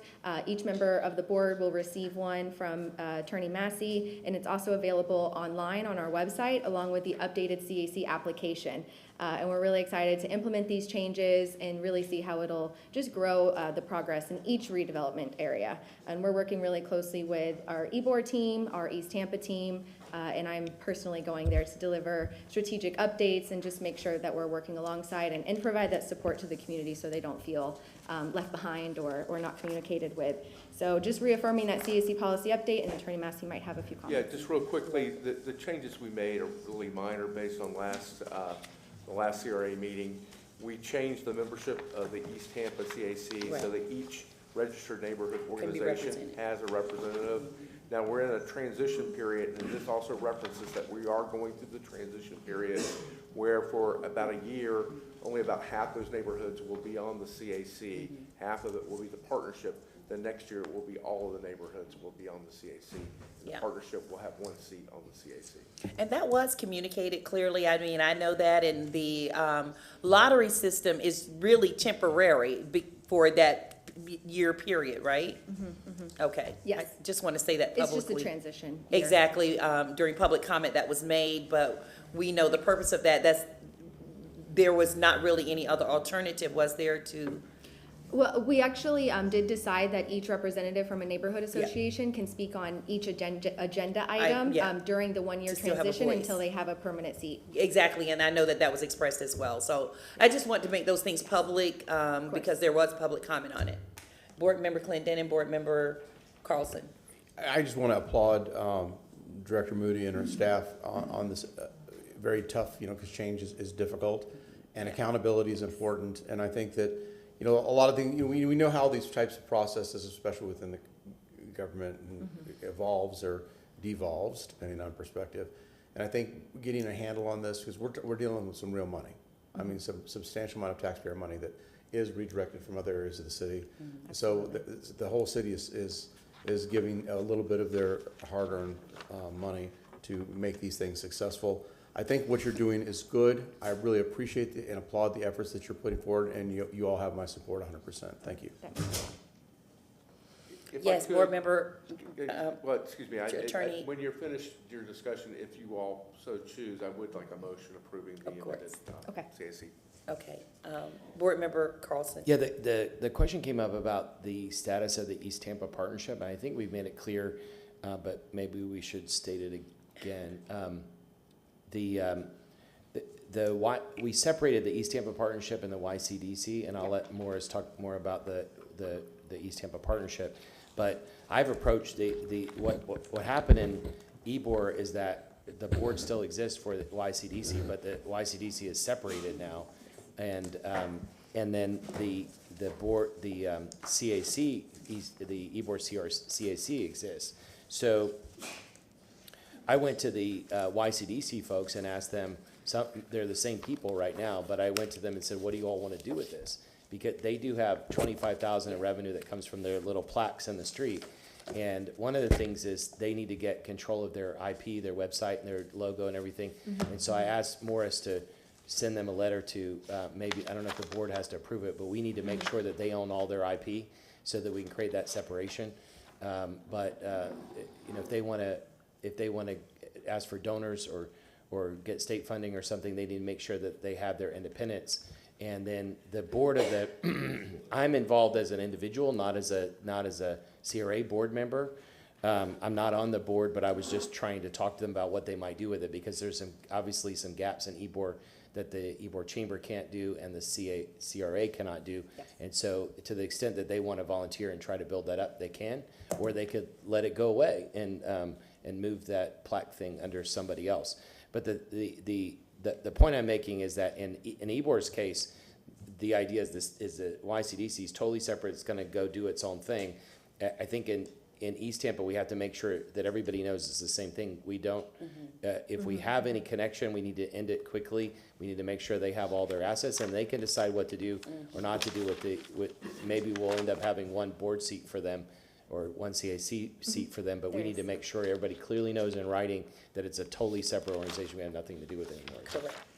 Correct. That's correct. I mean, the partnership and the YCDC are totally separated now from the CAC or the CRA. Now, they both have a representative seat on the CAC. Both entities do, but YCDC board is no longer the Ybor City CAC, and East Tampa Revitalization Board is no longer the CAC for East Tampa. Right. Relative to transferring any assets, one of the things we're trying to do relative to Ybor is understanding, who basically purchased certain things and kind of figure out how the transfer should go. So certain of these things may have been actually purchased by the city, so we're trying to figure that out right now. So Like the YCDC name has a long history and a great brand equity. The logo has great brand equity, and so and the website and everything. And so we just need to make sure we transition that over. But ultimately, the YCDC board is going to decide whether they want to continue or not, what they're going to do. The same thing with the East Tampa Partnership. We don't have anything to do with it. It's completely up to them to decide whatever they want to do, and we're not involved. So I just want to make sure that everybody knows that. Right, and the interesting part is that was communicated today that they're still seeking some sort of support and communication regarding the ETP, and this board voted unanimously for it to be a separate entity. So I don't know what we can necessarily do as a board besides, we've already spoken on the issue. Yeah, and we sent out a letterhead from our chair Yeah. outlining all the changes that we just discussed as well as just reinforcing and working closely with the partnership. And we're here to support the transition, but also make it clear that we want them to be self-sufficient and stand on their own and ultimately successful if they choose to. Absolutely. To remain. The reason why, at least for me, in having this conversation as the chair and the representative for District 5 is that the public comment was made, but this is our opportunity to also, say what is real. And, I know, who moved my cheese change is tough sometimes, but we're moving forward, we have direction, and we are communicating, and this is one of the formats in which we choose to do that. So I appreciate the comments. Board Member Clendenin, and we can move on. Motion to approve the CRA policy. Thank you. We have a motion to. Great. And it's the CAC policy. CAC committee policy by Board Member Clendenin, second by Board Member Maniscalco. Any further discussion? All those in favor? Aye. Any opposed? Motion carries. Thank you so much. You're welcome. We Look at have you. one more item. Come on, let's go. Under Director's Report, and we'll end on a positive note. Yeah. These are just some of our mission moments and things that have happened over the last month that I want to make sure we lift up in the conversation. So the downtown's community redevelopment plan is being updated. We're working with Kittleson Associates, and they are a professional community engagement firm. So they have prioritized community engagement. They come to every single CAC meeting. But on Monday, October 30th, they held a public outreach session. And I love that they customize it to be able to drop in, give your feedback, and drop back out for working professionals or anyone who just didn't have the time to stay for 2 hours. So I love that they customized the drop-in and feedback, and they're starting to compile those results. We've requested meetings with our board, you all, to meet with the consultant as well, to give your feedback on what you envision for the future of downtown, especially as we have conversations around the TIF, limitation, priority projects, commitments. So just wanted to thank them and our amazing downtown CRA team, Ms. Courtney Orr, but also Ms. Melissa Martinez as well, just for really prioritizing that community engagement. And we're excited to come in December 14th, and I'll be here with the consultant, and we'll present some of those findings as well. So just wanted to congratulate them on that successful community outreach. We also have a Ray Park Community Outreach Session coming up on November 15th from 6:30 to 8:30 at the Ray Park Community Center. And I will actually invite Mr. Jesus Nino to join me and just say a few words. So that's Ray Park. But on Monday, last Monday, we had a community engagement session in West Tampa regarding the redevelopment of the Main Street corridor. We are so excited for the potential of West Tampa, especially on that Main Street. Yes. And we had an amazing turnout. I was there, and Mr. Jesus Nino, I just wanted to give him a few moments to speak on it since he did such a great job facilitating. She put me on the spot, That's okay. but I've been working on this for months, so I'm ready. Okay. Now, November 6th, we had a very successful community meeting over at the Revived Church. I was very impressed at the turnout of the community. I think one of the good things that we did is we actually went business to business, just walking each business, knocking on the door, and giving those personal invites. And once you give someone a personal invite, it's hard for them to say no.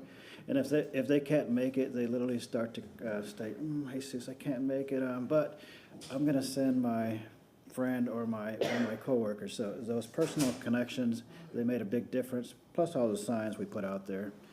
But the actual meeting, I think we had close to 50 individuals showed up. They packed the house in Revived Church on Howard and Union by Main Street. So very, very impressed. The community, CAC was there. And it was a meeting for us. It was a feel-good meeting for us to kind of show them what we're doing with Main Street, what projects have already hit the road, what projects are coming up, intermediate-wise within a year, and what projects are more longer-term, for instance, the ultimate design for the entire Main Street. And for instance, we're doing South Scenes Park right now with a design-build firm, Freedom Park, we're doing that remediation there. We're doing a quick build for Main Street. We have the clean team in place now. We're doing community policing innovations. It just keeps going and going and going. So it was time to just roll it out to the community and tell them this is what we're doing. This is who's involved. And all of you come to the table and work with us moving forward. So I was very proud of the meeting. Thank you. Great job. Thank you. Thank you so much. And as I mentioned in the beginning, we're really tapping into our talent here. So you'll see them come in and present all the great work that they're doing. And I also, the great thing about attending this meeting is that the CAC was actively involved. So they were standing up, endorsing the project, driving the progress forward in their community. So I just wanted to thank all of the West Tampa CAC members, specifically our chair, Joe Robinson, Sandy Sanchez, and there's just so much talent on that CAC.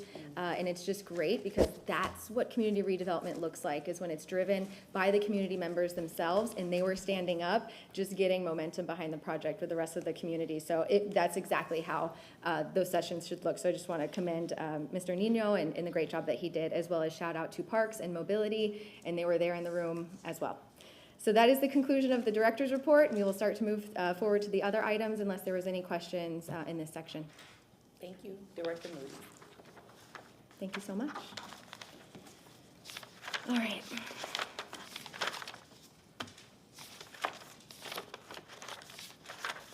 So we're going to go on to Tampa Theater renovation. Tampa Theater. Awesome. I'll invite our manager for the Downtown District, Courtney Orr, to just come stand alongside me. I'll provide the update, but she is working one-on-one with Tampa Theater, as well as all of the other downtown partners, and it's just doing a great job at keeping consistent communication, picking up these projects where they were last left off, and making sure that we have an implementation plan, as well as reading the agreements, the contracts, and ensuring that we're monitoring properly. So once this contract is signed, it doesn't just sit on a shelf. It's something that we check constantly to make sure that our projects are moving forward, they're in compliance, and if they're not, that we're providing appropriate intervention. So just wanted to thank Courtney for jumping in there, and there is definitely a learning curve. So yes, so we met with the Tampa Theater, and we're happy to present that their project is completely on track. They're finishing their renovations of T2, which is their second theater. It's smaller, it's more intimate, and it's really going to be able to add more programming. So you'll have the main stage inside, and then you'll have the T2 theater for some of the smaller plays and events. So they're almost complete with construction there, and they're ready to submit their first invoice to us. So in order for them to receive reimbursement, we compare it against the contract and all of the agreements. So we're just working with finance and getting ready to issue their first reimbursement request as well. So we're happy to report they're a great partner. They thank the board, and we're just really excited to work with them. So their project is on track to still complete by 2026 for their 100-year re-grand opening. Where's the T2 Theater? Yeah. Oh, really? Did you have anything else? It's on Franklin Street, and if you pass by, they have some like temporary construction on the outside, and you have the main ticketing booth to the left of that. It's kind of like a hidden door, but it'll be access from the Franklin Street corridor. So it's almost complete now, and if you walk by, you can maybe peek your head in if there's contractors there. I did, and they said, "Hold on, you don't have a hard hat." So yeah, so they kicked me out, but it's looking great. Board Member Carlson? I would just like, thank you for that. I would just like to make a motion to ask Tampa Theater and CRA staff to give a 5-minute report on the status at the May 9th meeting. Second. Okay. Thank you very much.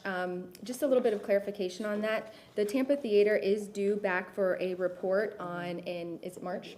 Is it February? Okay. The Tampa Theater is due back to a report in February, and it's specifically on their film camp.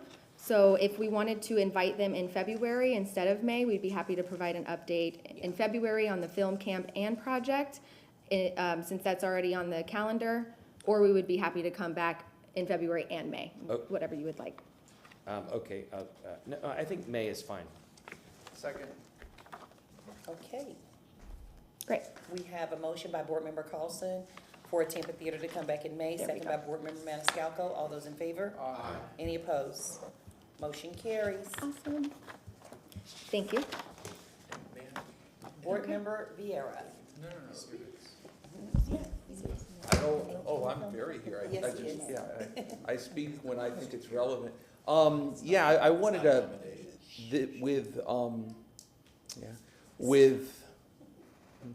I won't say anything. Thank you. No more comment. Oh. Well, now we're all wondering. No, not intimidated. I've never intimidated. Go ahead. Okay. Great. Anything else on the Tampa Theater project? No board member, Director Moody. Not a board member yet. Okay, so I believe our next update is moving into the stormwater conversation, and then we'll move into the Tampa Theater update afterwards. But our East Tampa manager, Mr. Cedric McCrae, will come up. He has been working diligently with our sustainability department, our parks department, our stormwater department, as well as the Hope group. We have some representatives here today, and our board. So it's really been a truly collaborative effort to see how we can really assess some of the stormwater ponds in East Tampa. You'll hear that it was identified in our strategic action plan, and we have some feasible plans that we'd like to move forward should the board be in favor of. So would like to invite Mr. McCrae up to present his findings and his project. Good morning. For the record, Cedric McCrae, East Tampa CRA manager. Just to give the board a little historical background on it, as you know, there are several stormwater ponds that have been installed in East Tampa. Some smaller, some larger, and they were all a part of the Western Branch project, and that was conducted back in the late 70s and established in the early 80s. And the ponds were initially established to alleviate any flooding and safety concerns as well as damage that was taking place in East Tampa. In a previous meeting, when this came up, it was shared that the Office of Sustainability, a group from USF, CDC of Tampa, and the East Tampa CRA worked together to apply for a environmental justice grant through the Environmental Protection Agency, and that grant was going to be in the neighborhood of about $1 million. Unfortunately, we were not successful in that bid to secure that grant. We just found that out a couple of weeks ago, and the application was unsuccessful, but all the partners are inclined to continue to look for resources, and that particular grant was geared towards the pond on North 22nd Street that's right across from Farrell Middle School. And we'll be talking about that pond again later. We have had ongoing conversations with the Hope organization, and we did hold a meeting in August to just kind of flesh out, after Councilman Maniscalco or Board Member Maniscalco's motion, exactly what they would like to see and what ponds They were specifically kind of keen and designated. They have conducted a listening tour or sessions in 2021 and again in 2022. And some of the comments that they heard from residents in East Tampa was that they wanted to see some more aesthetically pleasing features to the stormwater retention ponds. And I think we can all agree that, you know, there could be something done. So during that meeting, we kind of focused on 2 ponds specifically, and then we narrowed down to 1 pond that would be the pond that we would like to see something done to first. And that was the 2 ponds were North 22nd Street, which sits between Osborne and Chelsea. And then the second pond was East 26th Avenue and North 26th Street. And that is the pond that sits right next to the old Italian Club Cemetery. Some of the suggestions after we've had conversations with Stormwater, with Parks and Recreation, as well as our office, and there were some options and recommendations that were made. I did have a conversation yesterday afternoon in a Zoom meeting with representatives from Hope, and to kind of give them a precursor of what will be shared today. And some of the options that we are going to share, and I'll start with the North 22nd Street pond. It's going to be on the Elmo. Let's see here. I don't know if you all can see that.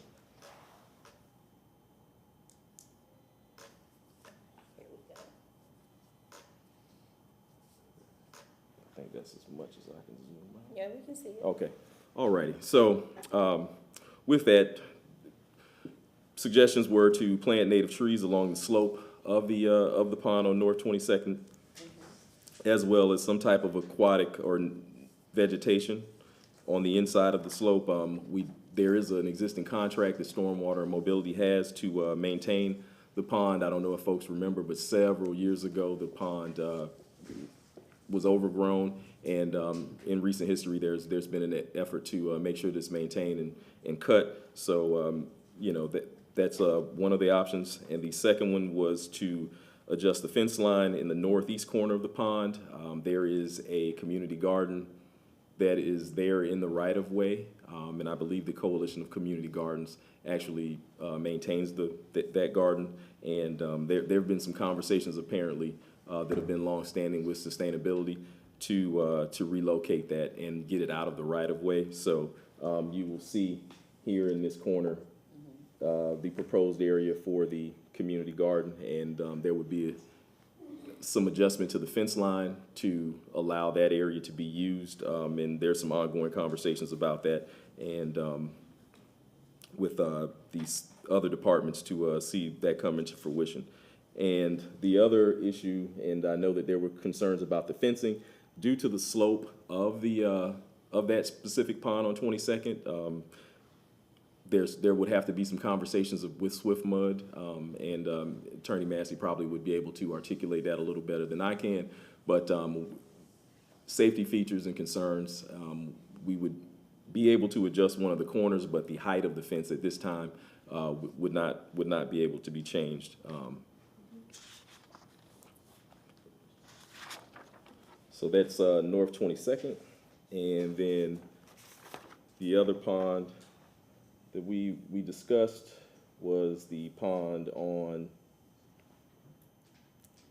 East 26th Avenue and near the Italian Club Cemetery. And with that, adding some additional landscaping and trees, some of the old stumps, if you've driven by it or seen it, you know, and the plants and vegetation that have died. The pond does not really fill up that, so it does remain dry most of the time. But adding additional sidewalk, there is an option to do a boardwalk or observation area, and then they're in the northeast corner, providing some playground equipment and shade as well for residents that want to have some additional recreation in that area, and trash receptacles as well.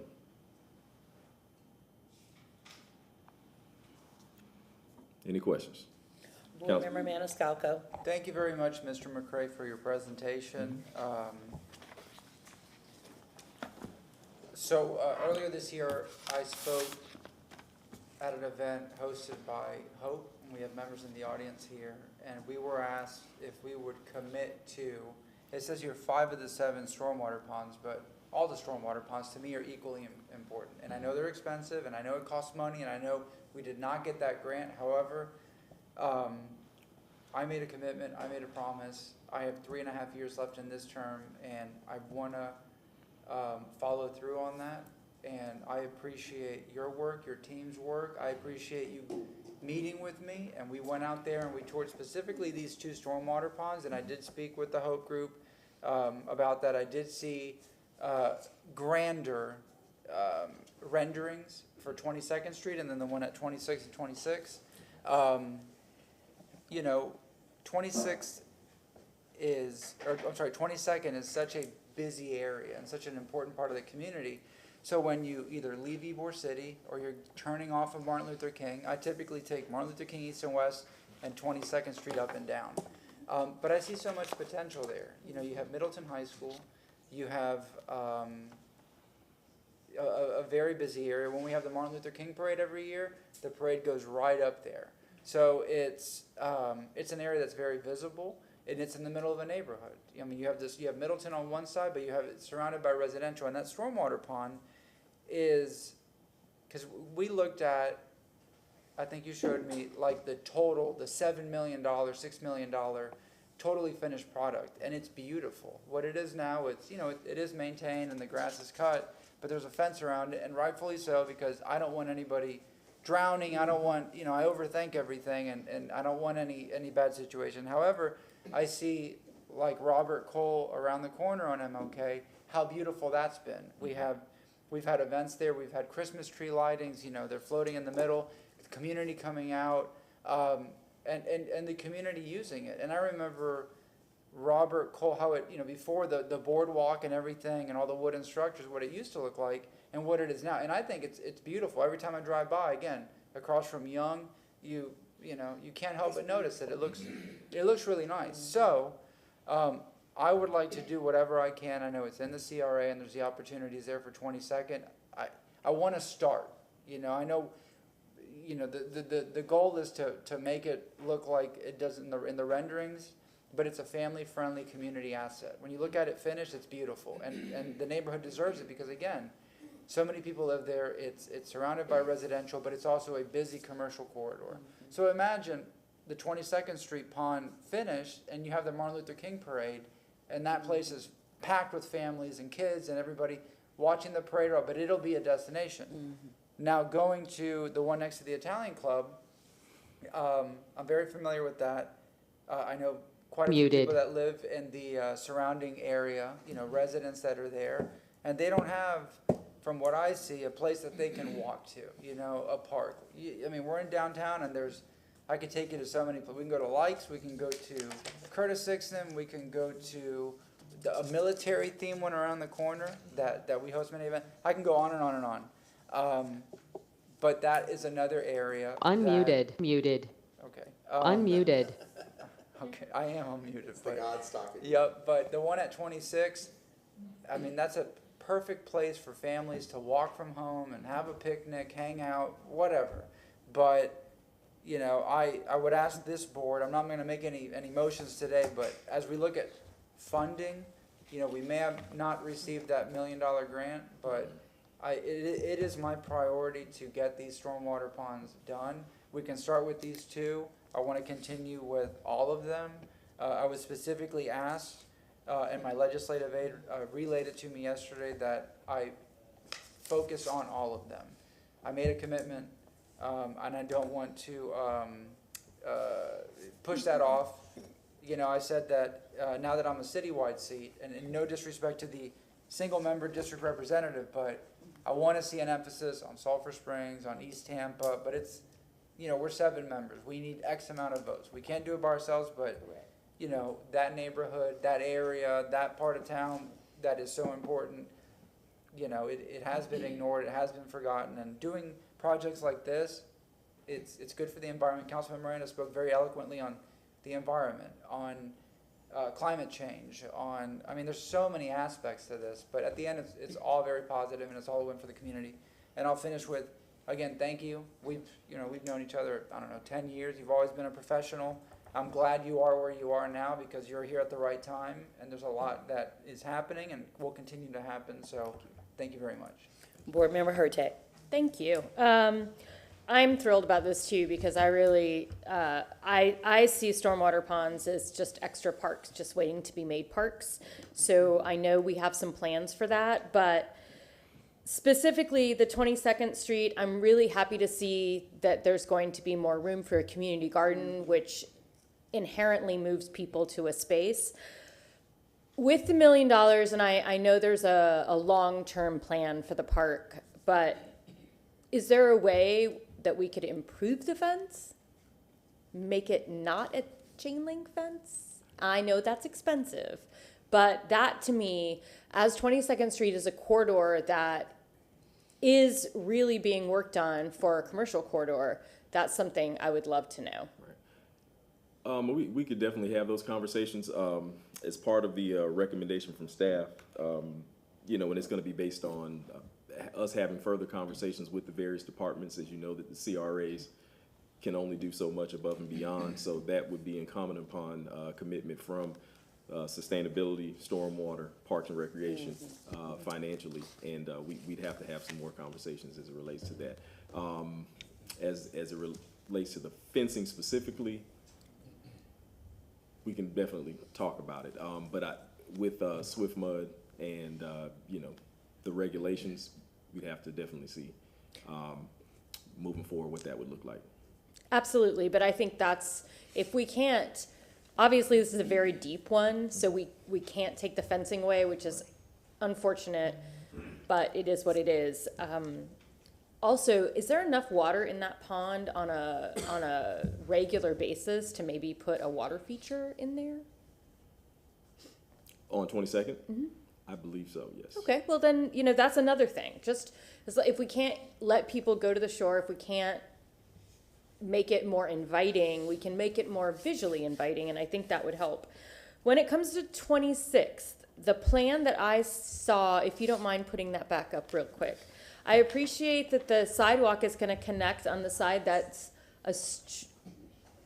going to go further down, but does that go all the way around? Because I don't believe it does. No, and part of that, and I shared this with the members of Hope yesterday when we met virtually, that because of the cemetery being on the southern end of the pond, we didn't want to necessarily disturb or, you know, turn dirt along that edge. Sure. To make sure that everything is in place, and then also because there have been other concerns about cemeteries, we didn't want to add additional access points to the south end of the pond and where folks would have access to the cemetery itself. Okay. I would still love to see maybe then a boardwalk. I know that's going to be way more expensive, but again, anything that makes it a space that people can be active. I do love the idea of the playground in the corner. This park, if I remember correctly, has a lot of nice tree space as it is, but no place for people to sit, no place for people to really enjoy the space. So I think that I again would really love to see it go all the way around. I think the more that we can do that with ponds, we make it a more active space. So I have no problem with Board Member Maniscalco's desire to put more money into this. I know we didn't win the grant, but I have no problem putting $1 million toward that as soon as he wishes to do so. But this is, I think that we need, as we begin to work on this, we work on one and then we just simply keep going. That's the way I'd like to look at it. I think these could be large community assets, and I know you're working with stormwater, but they have done such a great job with grants. So I hope that we don't stop searching for grants and maybe just thinking outside of the box when it comes to grants, because stormwater, I believe recently we were able to, I want to say that there was a project that ended up getting $40 million back or something. They didn't need all the money, and so it's going toward more stormwater things. Well, can we use any of that money toward this, or are those tied to bonds in a certain way? So I would love to know from stormwater if there's any extra money that we haven't spent in the stormwater. I know it wants to go to other projects, but can we peel $1 million away here or there because it's a multi-million dollar project. So maybe to do that, to get the work started. Board Member Clendenin. Yeah, I'd caution about jumping too far ahead of devoting money right at this point and let staff, percolate this stuff through. And I agree, continuing to pursue, and I think the city's doing an excellent job in their grant acquisition, and, we've really put an emphasis to that. So I encourage you all to continue that process. I also, just to put the feelers out there to the folks that are listening, public, private, sponsorship and cooperation with, our corporate partners. Here's a great opportunity, high-profile area of the city, to help out our community and be involved and maybe create a special space. And I would like to see, especially in this park, picnic facilities, places to sit. I think that would be important with the tree coverage that it has there. I think it'd be a great element. But yeah, listen, all the people out there in the public sector want a high-profile place to invest in the city of Tampa. This might be a great place to do it. Okay. Right. Mr. McCray, Board Member Carlson, yes. I just want to thank Board Member Maniscalco for bringing this up and for others for supporting the idea. I support doing something as well. Just want to mention quickly, another example is Swan Pond. Yeah. Right next to one of your favorite restaurants. But Swan Pond, when I was on the Historic Hyde Park, Neighborhood Association years ago, they focused on that, and it was a really ugly, dirty, smelly drainage ditch for the Expressway Authority. And so it was Expressway Authority, I think DOT, city, and then private sector coming in to do it. But if you go around Swan Pond, you can't get close to it, but there are lots of amenities all around it, and it's nice, I think. Norma Jean Bench. Okay. Right, any other comments, Mr. McCray? Yes, Madam Chair. So our recommendation or staff recommendation would be to allow sustainability, parks and recreation, mobility, stormwater, and the East Tampa CRA request additional time to evaluate overall cost and legal risk associated with the options presented this morning. And we would be able to report back at the February 8th, 2024 CRA board meeting. Okay, do I have a motion? Thank you. Motion by Board Member Clendenin, second by Board Member Hurtak. All those in favor? Aye. Any opposed? Motion carries. Thank you, Mr. McCray. Thank you. Okay. Moving along, Tampa Union Station is upward. Could I Board start Member on? Carlson, sure. Yeah, just to save time so we can try to get it here on time. I just, I know you wanted to move this one. My concern is that, I think it was 2021. I think it was 2021 that we approved the funding for Tampa Union Station. Since then, like all the other nonprofits or facilities, the price has gone up. If you look at several of the investments we made, like Tampa Theater, Strass Center, Tampa Union Station, these are all facilities owned by the city. Correct. And so we're spending CRA money to upgrade city facilities. Same thing with the stormwater ponds. We would be upgrading city-owned parks. In the case of Tampa Union Station, we finally got it through a couple years ago. Originally, I had proposed that we, just like in the case of the Strass Center and Tampa Theater and some others, that we outsource this management to the Friends of Tampa Union Station. They're the ones that actually owned it back in the 90s and then gifted it to the city under Greco, and they also are the ones that renovated it. I think Morris's feedback at the time was that it would require an RFP or something like that for them to be able to do that. The problem is that, as I understand it, getting an update last night, is that nothing's happened in 2 years. There's no drawings, there's no movement on it. Still we have termites, we have leaking. Nothing's been done to protect the building or save it, even though we allocated the money. And so I have two questions. One, Morris, is there any way that we can outsource this to Friends of Tampa Union Station? Second, do we have an agreement? I think from now on, if we're going to donate, if we're going to give a grant to the city, in these other cases, we're going through a third-party nonprofit, and they're raising money to help us. In this case, we're just granting it directly to the city, and the only way we can hold the city accountable is to have a contract agreement with them.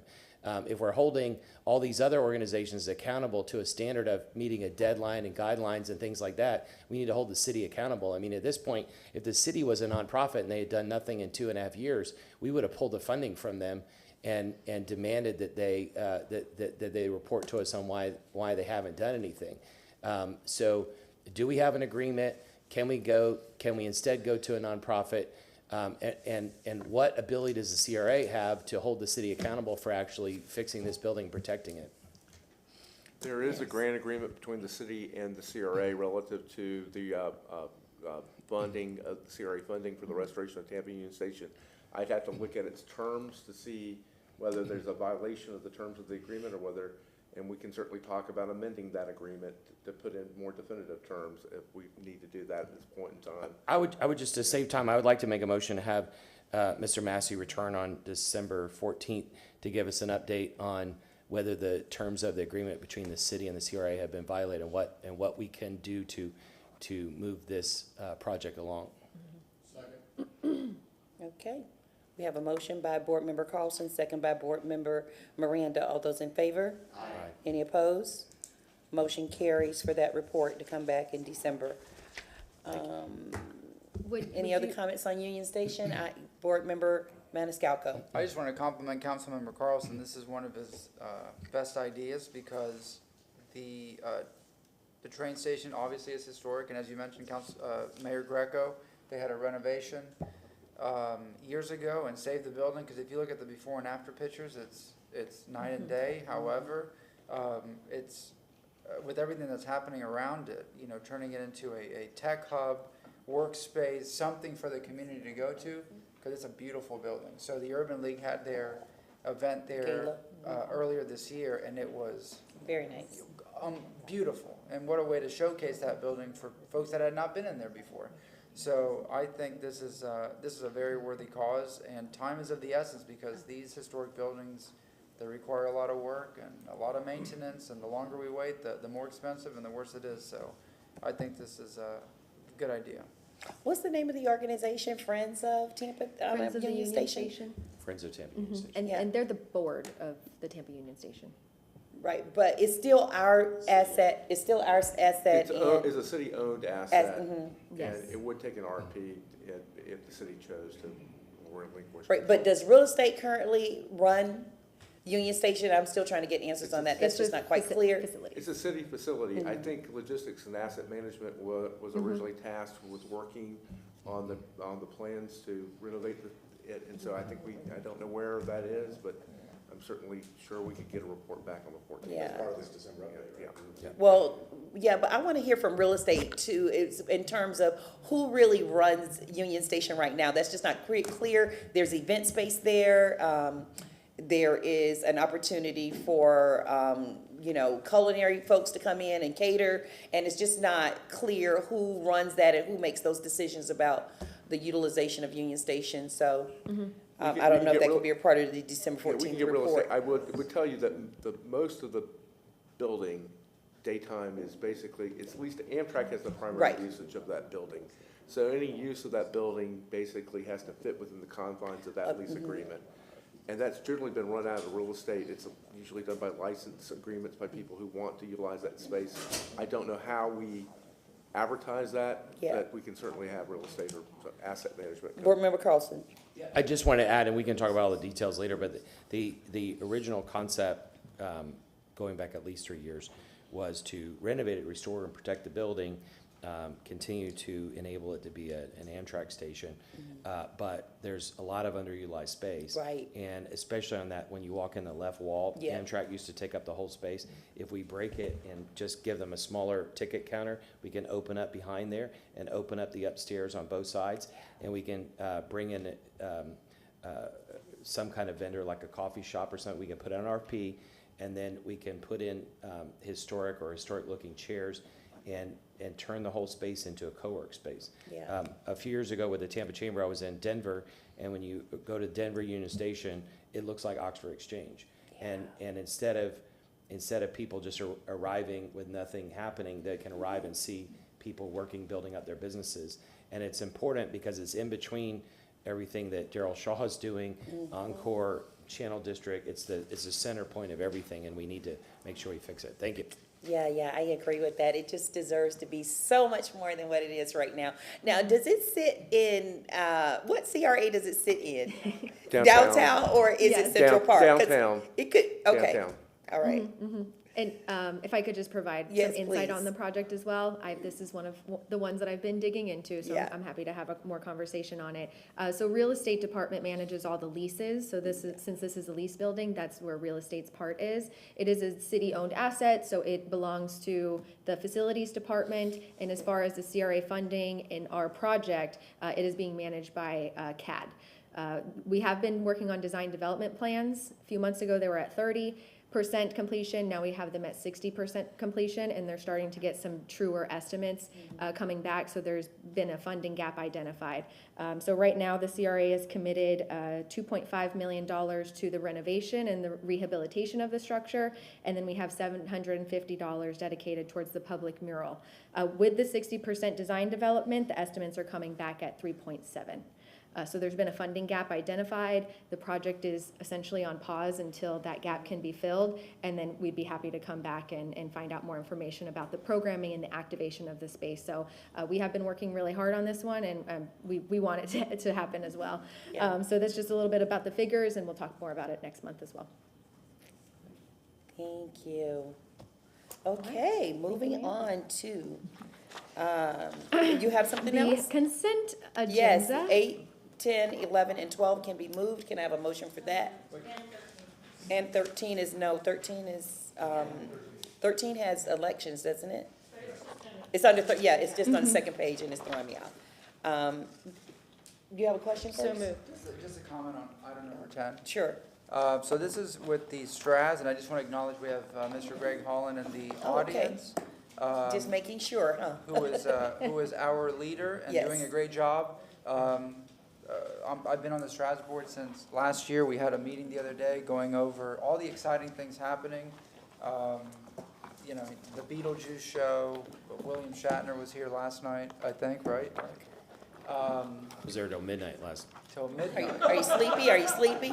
And so, this is Don't forget about Frankenstein. And Frankenstein. But this is such a wonderful community asset. When we talk about what makes Tampa great, why people come here, the STRAS is really one of those beacons that attracts, you know, in regards to the arts and everything it does for the community, the Patel Conservatory. I mean, I could go on and on and on and on.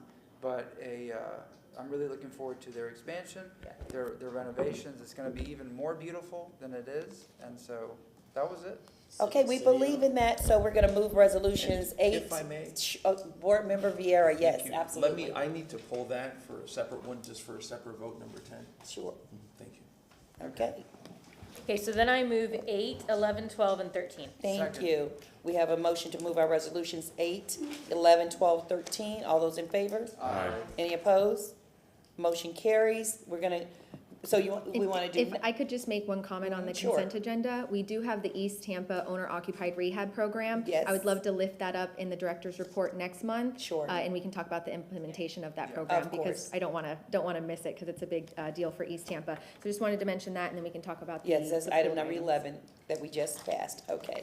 So are we going to, I move item number 10. okay. All those in favor? Aye. Any opposed? Nay. Motion carries. Now we have our 9. Number 9. CAC appointments for Ybor City CRA, which there were, Yep, there's no competition, right? I can tee it up a little bit. Okay, go ahead. Thank you, Director Moody. So we have 5 at-large seats for the East Tampa Community Redevelopment Area Advisory Committee. This is the CAC, and 5 applications were submitted. We have Olivia A. She is running for at-large position, and she is a property owner in Ybor City. We have Mr. Joseph Citro running for at-large, and he is an authorized representative for the not-for-profit cultural institution. The Ybor Rotary has nominated him as the representative. We have Carissa Iran, and she works in Ybor City. Mr. Michael Murphy, he's a property owner. Caroline Rhodes, and she is the Historic Ybor and Gary Neighborhood Civic Association, and Tom G. George, who is with the Ybor's Merchant Association. So those are the candidates applying to be on the CAC today, and I'll open it up for discussion with the board. Okay, any discussion on those? Since we pulled it, yes, go ahead. Yeah, Board Member Clendenin, I'm sorry. I have, four of these things are not like one or the other, in that they all have something that's intrinsically tied to Ybor City. And I think as we move forward with the structure and the great work that you've done in the standardization of these rules and these processes of creating more continuity and accountability. I think we need to look at these appointments more seriously than maybe we have in the past, and having people that are tied to these individual areas.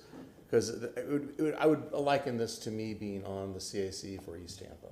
I mean, I think that, you know, it would be kind of out of place, you know, where I serve as a role on the CRA, but I think when we look at citizen advisory committees, they need to either be in the district, have businesses in the district, commercial activity in the district, or something that's tied. Mr. Citro has put his name in for this, and I will say that we also have a communication problem. I know since the election, and I understand elections are elections, but numerous times I've attempted to communicate and have gotten rudeness in response and non-communicative, not inability to communicate. And I don't know how you can serve on a citizen advisory committee and not communicate with the elected representatives that you report back to or you're the liaison with. So I'm not supporting that nomination, and I appreciate the support. Thank you. Okay, well, we have some people present that want to speak on their behalf for their appointment. Board member, Director Moody, what is your pleasure? So maybe Attorney Massey can help me out on this, but I Okay. believe since it was pulled and we have a no on the floor, we may need to do a roll call vote. For each individual. Would Mr. Citro like to speak on his behalf regarding his appointment?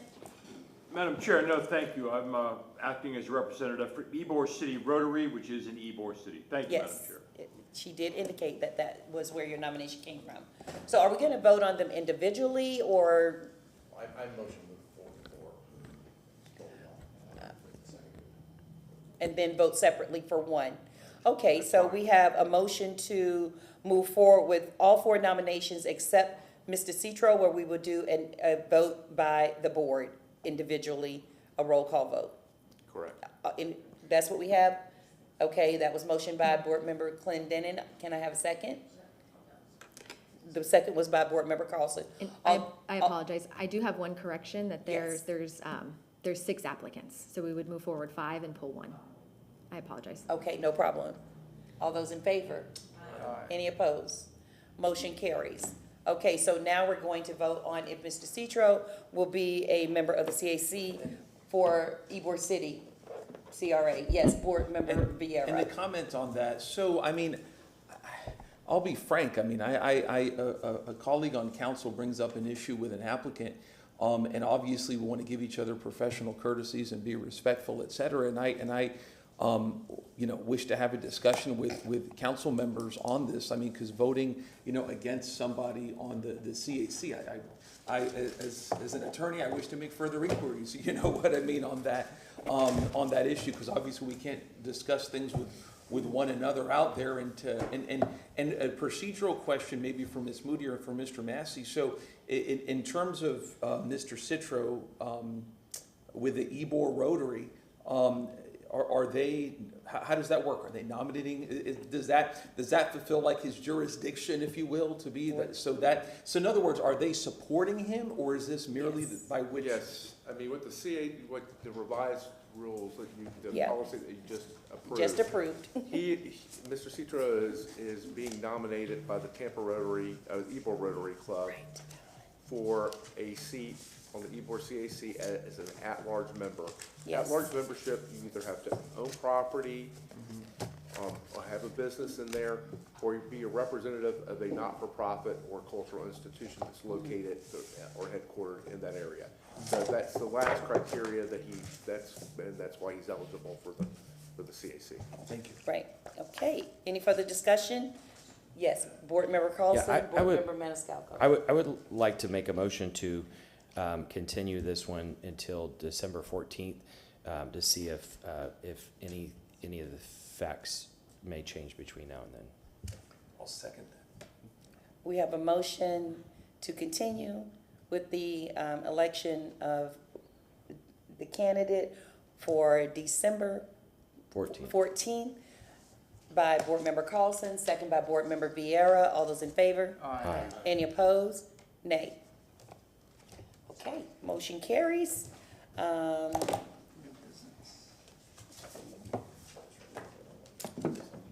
Say it again.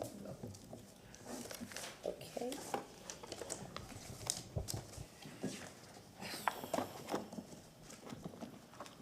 Okay, so we have, that's it, required approvals, correct? Okay, so we're going to move forward with any new business, starting with Board Member Miranda. None, Madam Chair, thank you very All much. right. Board Member Vieira. I have none, thank you. Board Member Maniscalco. Yes, I'd like to give my condolences to the DiFabrizio family. If you all knew Jerry DiFabrizio,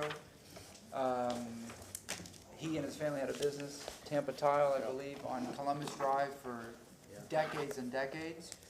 He retired a few years ago, but he was instrumental in West Tampa and community endlessly, in Sacred Heart Church, Jesuit alum, played football, went to Florida, you know, just on and on and on. But the city has lost a true friend and somebody that really cares about the community. He passed away the other day. His services are tomorrow. They're tonight. There's a viewing, but tomorrow at Sacred Heart Church at 10 o'clock. So just my condolences to the family. Tampa institution. Absolutely.